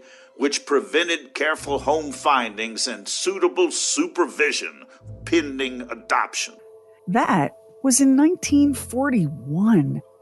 If all of that was known in 1941, then why was Georgia allowed to keep going for so long? Sure, there was another little investigation in 1945 after 40 to 50 babies died under her care when an epidemic of what was described as infectious diarrhea swept through the place. The physician who cared for the children, a volunteer named Dr. Clyde V. Crosswell, submitted a statement saying that Georgia disregarded his medical orders, which contributed to the heavy death toll. Despite this, the Tennessee Children's Home Society remained open for business for another 5 years. We were placing children with people who wanted them desperately. Everything was for the children and what was best for them. The simple truth is, black market baby selling wasn't even illegal back then. It was just unethical and distasteful. There were concerns that black market adoptions didn't do an adequate job of screening prospective parents, and with the ease of fabricating records for the children, how could adoptive parents be sure that their new baby's medical history was accurate? For example, people of that era considered anyone with a mental health diagnosis to be defective. So you really think they'd drop a few $1,000s on an infant born to a mother in a mental hospital? No. How about a newborn snatched from the maternity ward? Or a rosy-cheeked toddler grabbed from a playground? No. These would-be parents wanted babies born to young women from good families, young women who'd found themselves in a bit of trouble. Georgia Tann cheerfully indulged that fantasy as she handed over each child and accepted each payment. She'd managed to rake in more than $1 million. That's worth over $13 million in today's money. Then came September 11th, 1950. The governor of Tennessee, Gordon Browning, had received one too many complaints about children being sold by the Tennessee Children's Home Society. An investigation was launched into the agency and Georgia Tann. Within 48 hours, it was headline news across America. It took almost no time for officials to uncover Georgia's operation, which makes you wonder again why it took so very long for the alarm to be raised. It was all right there in plain sight, if you bothered to look. One of the first red flags was the shockingly high number of out-of-state adoptions when there was a backlog of families in Tennessee who had been unsuccessful in adopting children from the Tennessee Children's Home Society. I was curious. Then there was the paperwork. At least 50 children placed in New York and California for whom no adoption decree had ever been filed. There were complaints filed against Judge Kelly's juvenile court, complaints filed by parents who'd had their children taken from them and then adopted out by Georgia's agency. The attorney assigned to the investigation, Robert Taylor, reported that more than 90% of the adoptions processed by Georgia Tann had gone to California and New York, and none of the adoptive parents had appeared in court for the required adoption hearings. None. Taylor said that most, if not all, of those adoptions were legally invalid, but that it was unthinkable to remove the children at this point. He said that some other remedy must be found to legalize the adoptions. It's breathtaking when you learn that Georgia stole more than 5,000 children, and not one of those adoptions was ever investigated. Not one of those children was ever returned to his or her birth parents. Georgia Tann never faced legal consequences for her crimes. That's because she died on September 14th, 1950, just 3 days after Governor Browning opened the state's investigation and 3 days before the state filed charges. Uterine cancer was the cause of death. Apparently, Georgia was too ill to even take a phone call informing her that her $1 million baby brokerage was busted. Uterine cancer, the uterus, the womb. That's what took the baby broker out. Judge Kelly was in trouble too, under suspicion of having taken bribes from Georgia. She resigned almost immediately after the investigation began. The state ultimately found that Kelly had not profited from the adoptions, but had failed on many occasions to aid destitute families and permitted family ties to be destroyed. Kelly died less than 4 years later in 1955. 19 of the children who died under Georgia's care were buried in one large plot at the Elmwood Cemetery in Memphis. No headstones. It wasn't until 2015 that the cemetery raised enough money to erect a monument at that grave. A monument that reads, "In memory of the 19 children who finally rest here unmarked, if not unknown, and all of the hundreds who died under the cold, hard hand of the Tennessee Children's Home Society. Their final resting place unknown. Their final peace a blessing. The hard lesson of their fate changed adoption procedure and law nationwide." The children who survived Georgia's baby brokerage got a little help from the state of Tennessee. In 1979, a law was passed requiring the state to assist siblings who'd been separated by Georgia Tann's illegal adoptions. Another law passed in 1996 opened all records of the Tennessee Children's Home Society to adoptees and their adopted and biological relatives. It's crushing to think how many of those adoptees hit a wall in their search. Where did the kidnapped, the stolen children even begin to look? How about the children born to patients at Western State Hospital? The children born of systematic rape for hire? Rock-a-bye baby in the treetops. Before she got caught, Georgia Tann was renowned for her work in adoption. She was even a bit of a celebrity in her own right. The author, Pearl S. Buck, invited her to collaborate on a book. Eleanor Roosevelt consulted her on matters of child welfare. She was invited to the inauguration of President Harry S. Truman. When the wind blows, the cradle will rock. When adoptive parents learned of Georgia's crimes, they were devastated and terrified, scared that if they looked at all into their child's background, they'd learn something terrible, something with the power to utterly destroy their family. When the bough breaks, the cradle will fall. Governor Browning closed the Tennessee Children's Home Society forever in 1950. The Tennessee Children's Home you'll find today, a residential care facility, bears no relationship to it. But the thousands of children who pass through its doors have to live forever with the knowledge that they were nothing more than little bundles of profit for Georgia Tann. Families broken, siblings separated, loss and pain and grief spreading like ripples across water, generation after generation. And no justice, no peace. Not then, not ever. And down will come baby, cradle and all. Special thanks to our voice talents on this episode, Stacey Robertson, Don Morgan, and Carrie Doc Bowser. Do you know there are some people that do things that are so awful that you say special place in hell? Well, yeah. Special place in hell. Good Lord. It's shocking, isn't it? There are so many things about this story that shock me. Maybe the most shocking part of all is how long it took for this to be stopped. And as it turns out, she died 3 days after the investigation. So it was destined to end anyway. But, they looked in 1941 and then they looked again in 1945. Are you telling me that there wasn't enough evidence back then?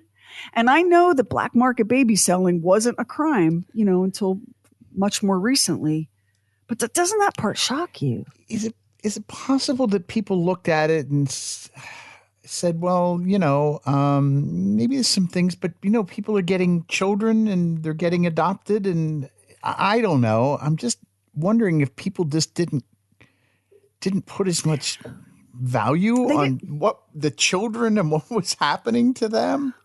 Well, they sure didn't. I mean, children weren't even, childhood wasn't even a concept, really. These were, you birthed them out, and as soon as they could walk and talk, you put them to work. I mean, you know how I feel about the Puritans. So much of this comes from our back to them puritanical foundations.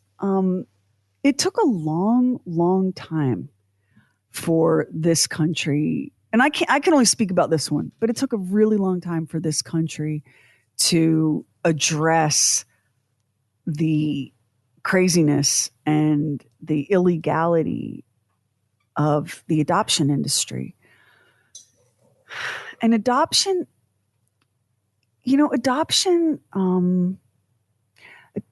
is a very, very serious thing.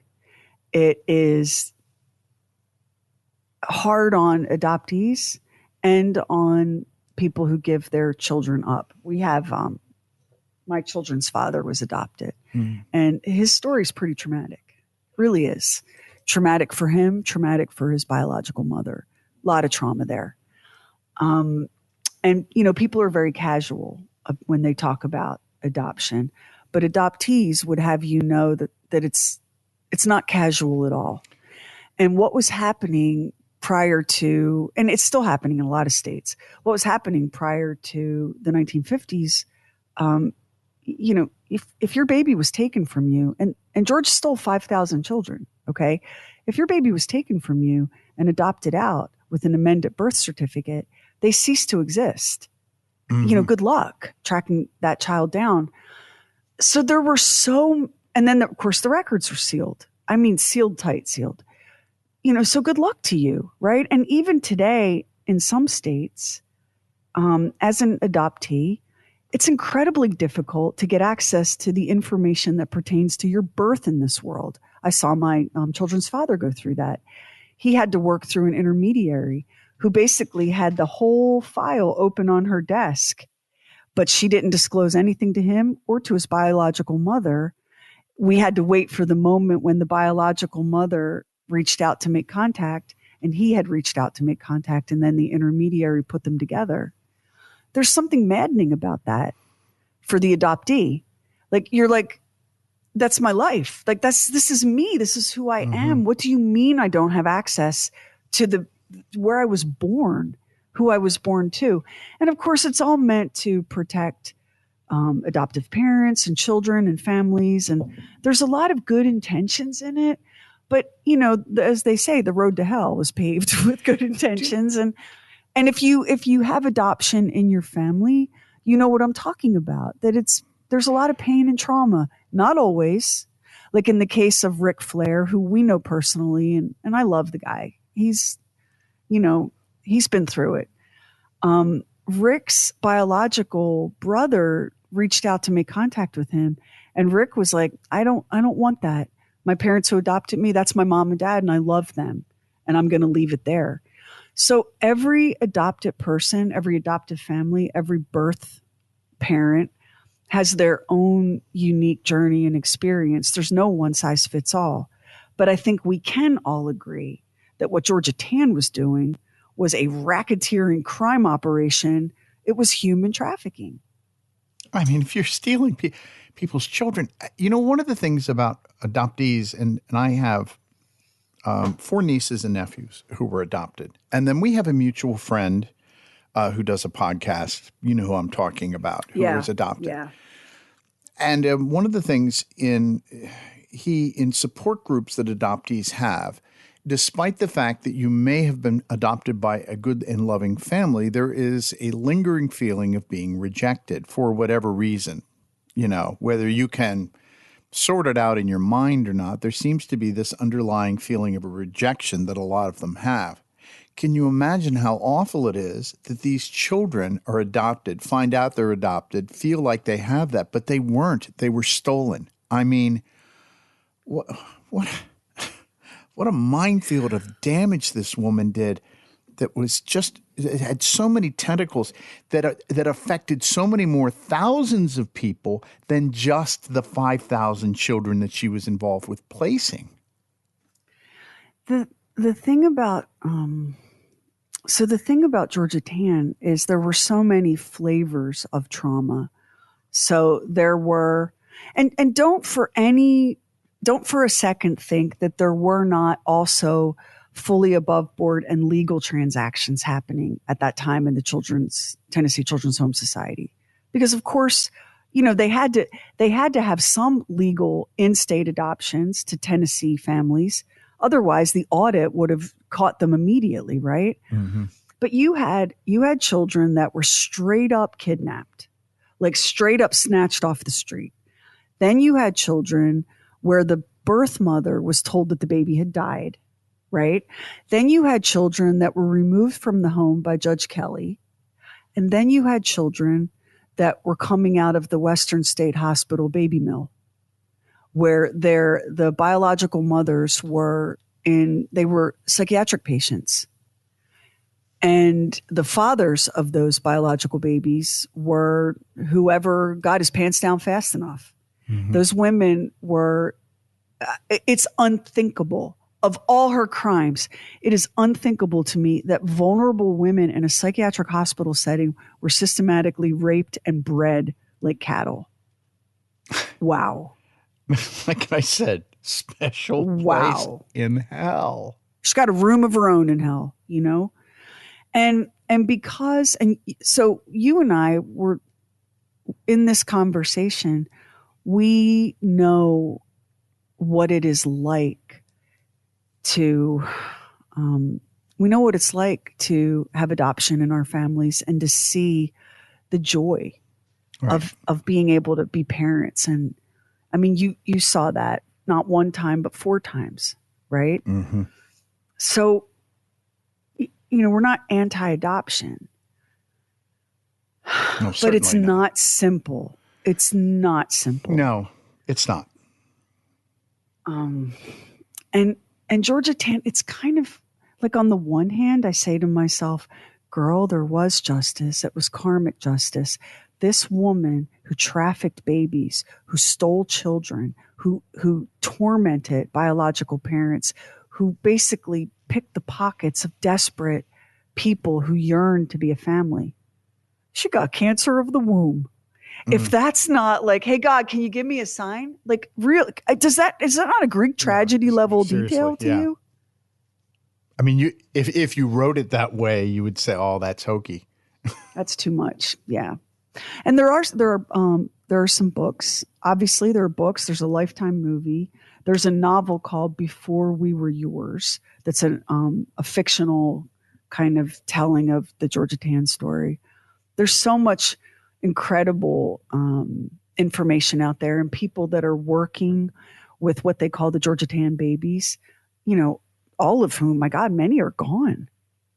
Yeah. I mean, most of them, right? At this point, they're in their, like, the youngest would be in their 70s. I mean, Ric Flair, thank goodness, is still walking amongst us, but a lot of these children are gone. The birth parents are all gone, right? So this effort for some sort of, reconciliation in the records and the history and the data it's not futile. They're surviving family members a couple generations down. But except for the karmic justice of uterine cancer, which I hate to be gloating that a woman got uterine cancer. Like, when did I turn into this? But except for that karmic justice, what other justice was there? There was no justice. I mean, seriously, there wasn't. And what kind of person was Georgia Tann? I think that she was a sociopath, if not meeting the criteria for psychopathy. And the reason that I think she may have met the criteria to be a psychopath is because there was blood all over her hands. Like, so many children died. And we don't know where they're buried, by the way. There's only like 19 at the Elmwood Cemetery in Memphis. Where are the others? What hole in the ground were they thrown into? And what does this remind you of? The Florida Reform School for Boys. Yeah. It's a previous episode we had of True Weird Stuff. Unmarked Graves, I believe is what that was called. Yeah, if you want to check that out, that there are similarities with that. Like, it's almost unbearable to think about the suffering that so many of these children. So there were the 5,000 she sold, but there were the many, many other children who came through the door and were under her care. And so in 1945, when the illness swept through, because Tennessee Children's Home Society at that time was like it was like an orphanage, right? It was residential, and the sickness that swept through, it could have been anything. It could have been norovirus. They called it infectious diarrhea, but what the technical clinical thing was is lost to time. The doctor didn't know, and he pleaded with Georgia Tann.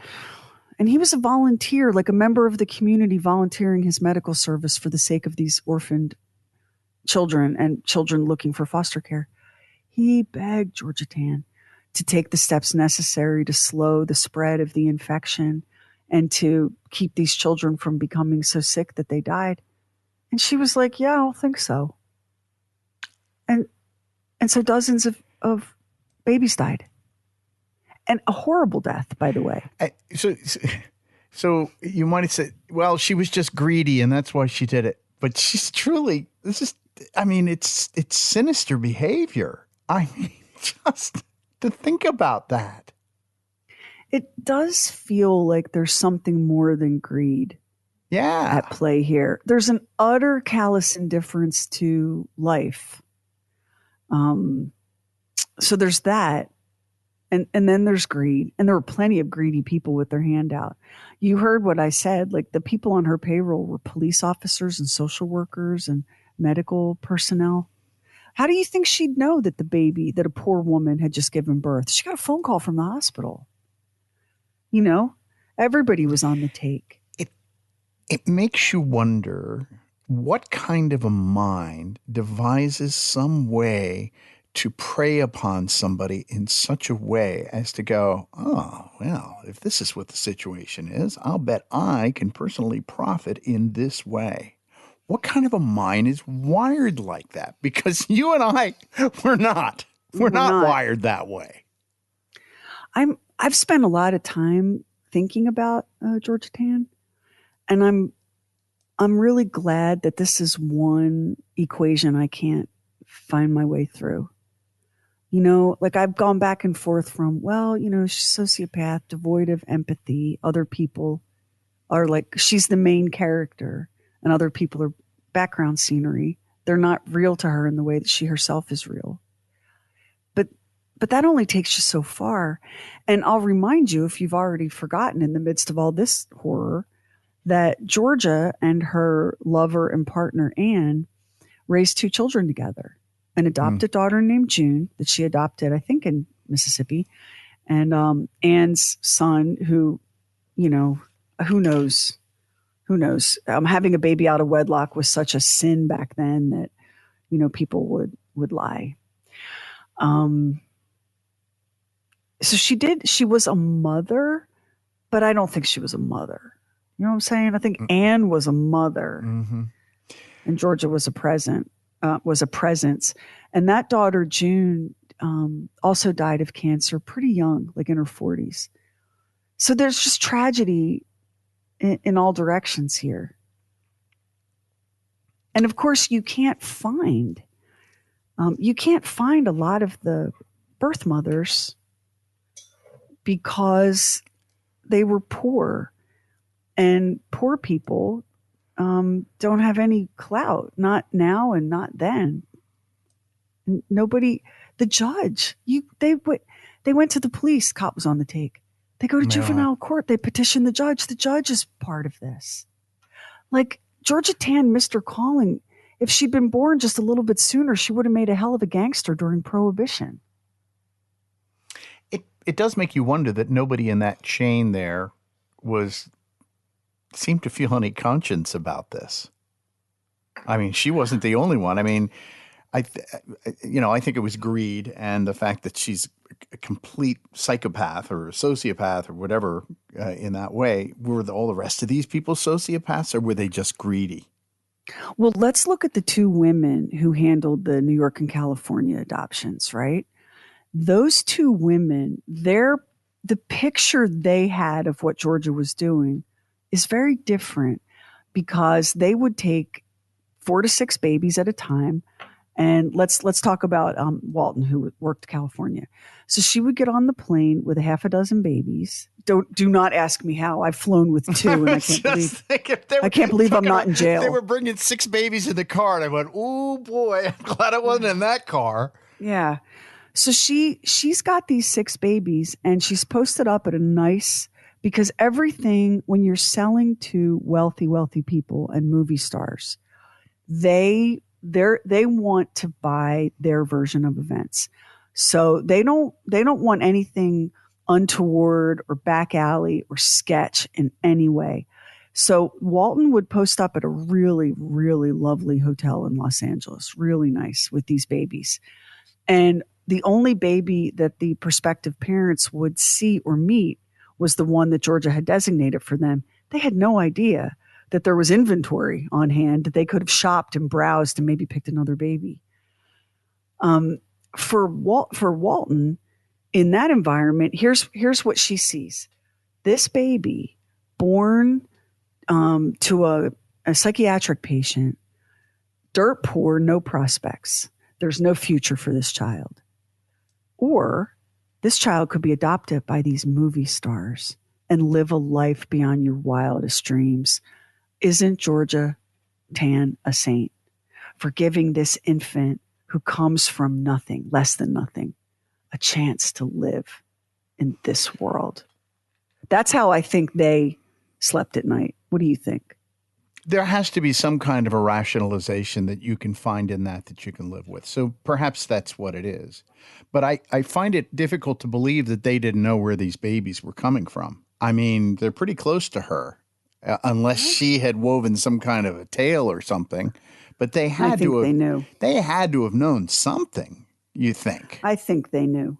I mean, they knew enough to know that this precious infant in their arms came from nothing and had nothing. And of course, all of the backstories and medical histories were fabricated because the wealthy, here's what they wanted to hear. The banker's daughter, right after she made her debut, it was terrible. Very poor judgment, and she became pregnant, and it could have been a scandal. So she went away to stay with her maiden aunt, and she's giving the baby up for adoption. That's the baby they wanted to adopt. They wanted to adopt the debutante's baby, the banker's daughter who made a poor decision one steamy night and got in trouble. Do you think they wanted to hear, well, we've got an arrangement with the local insane asylum, and the gardeners come in and rape the patients, and here you go. So, it's appalling. When you sit with it, it is appalling. It's evil. It's evil on a pretty big scale, you know? I'm thinking about, you said she got into social work. I didn't know if I read this or you said this, that she got into social work because that's what unmarried women did at the time. Well, she wanted to be a lawyer, but that pathway was closed. But social work was an option. So she did a couple of summers as a social worker myself, let me say that there is no sharper knife in my heart than when I come upon a social worker committing crimes and atrocities. And it happens more than social workers like for it to happen. It's in the news frequently. You'll see when I meet a social worker who's bigoted or racist, I'm like, oh, you have violated the oath of our people. Well, because social work was an option. Yeah. People who are social workers are seeing people at their most vulnerable, you know, and I always held social workers to, you know, a higher standard. They're in it. They're not in it for the money. They're in it for the calling. But it seems like what she did is, since she couldn't become a lawyer, or her father dissuaded her from becoming she could have become a lawyer. Since her father dissuaded her from doing that, she became a social worker. She got in there and went, oh, she probably rubbed her hands together and went, I figured out a scam here. Yeah. I mean, whatever else she was smart as a whip. She had a head for business because she saw instantly how these babies and children could be turned into commodities and sold. And, you know, most decent human beings, that's not your first play. Like, you go, I got a room full of parentless children here. I wonder what I can get for them. Like, most of us don't go there. But she did. Everything about her was so calculated. So calculated. And so cunning. And in such a violation in every way of like the code of ethics that today modern social workers are held to. The NASW Code of Ethics. But let me say this, Max, because let's zoom way back on Georgia Tann's life, because I want you to think about this. So she went to college and she didn't want to be a musician and couldn't be a lawyer. So she goes and studies social work, because that is a pathway for an unmarried woman back then. Then she comes home to Mississippi, and a lot of things could have happened. But what did happen was she was offered a position at a receiving home, a home for orphans and unwed mothers, right?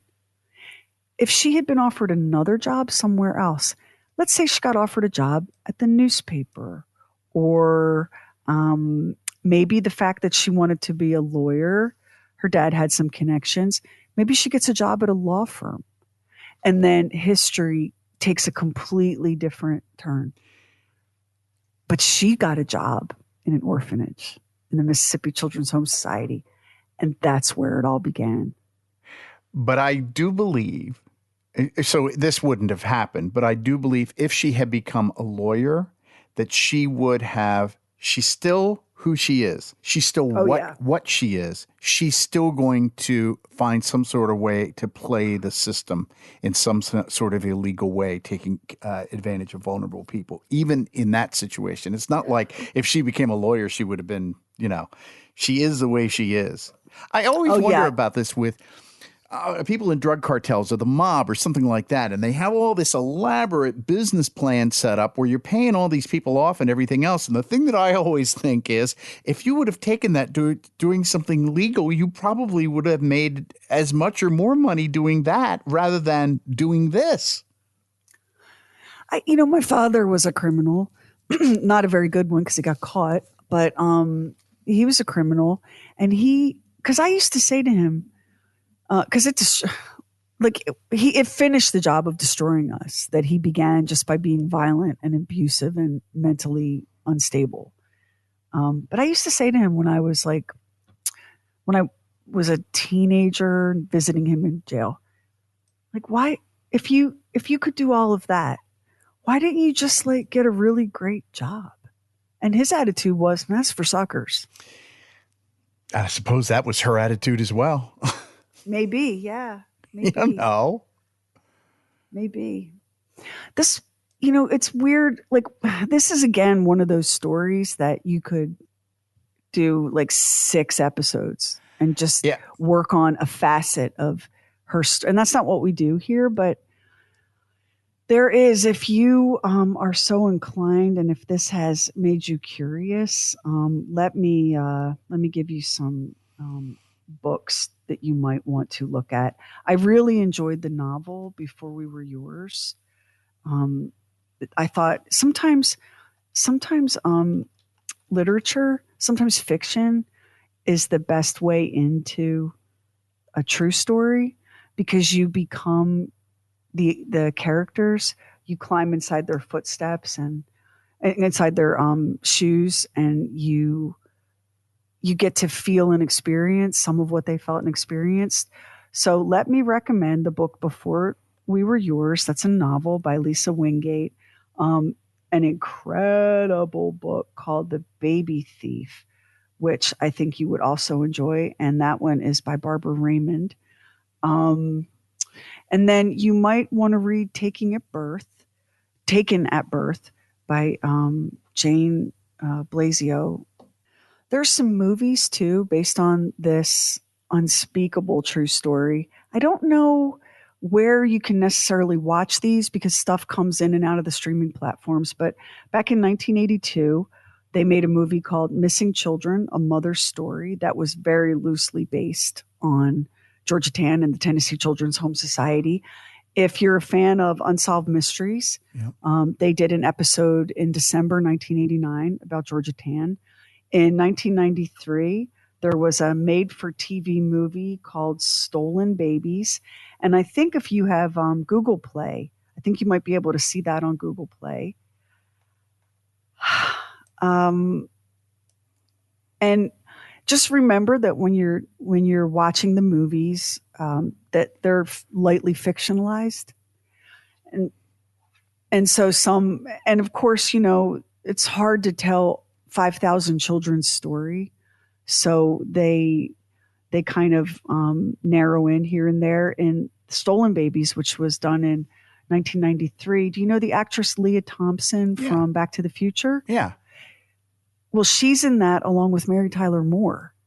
I mean, this was a very well-reviewed movie. So Mary Tyler Moore plays Georgia Tann in the movie Stolen Babies. And it's pretty intense. And Leah Thompson plays a character named Annie Beals. But if you want to see Georgia Tann, you want to see Mary Tyler Moore. And let me just say, if you saw the movie Ordinary People, this is not Mary Tyler Moore from the Mary Tyler Moore Show. Yeah. As a dramatic actress, she's pretty badass. So I recommend that one.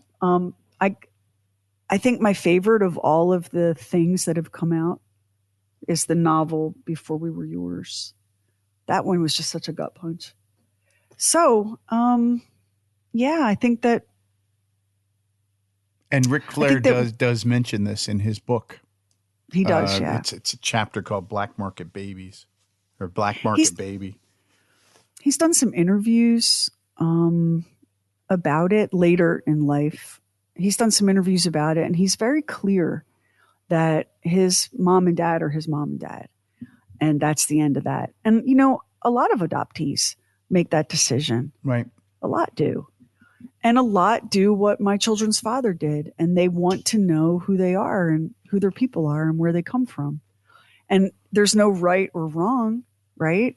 Like your nieces and nephews who were adopted, have any of them pursued that, finding out of who their biological families are? Yes. So all of them know who their biological mothers are, and a couple of them know their fathers as well. And the problem that you have when you have that, when you find somebody who is your biological whatever, there's no guarantee of anything with that. And in fact, it can be more damaging to you. And so it's with some trepidation that you go into that, because you don't know what the response is going to be.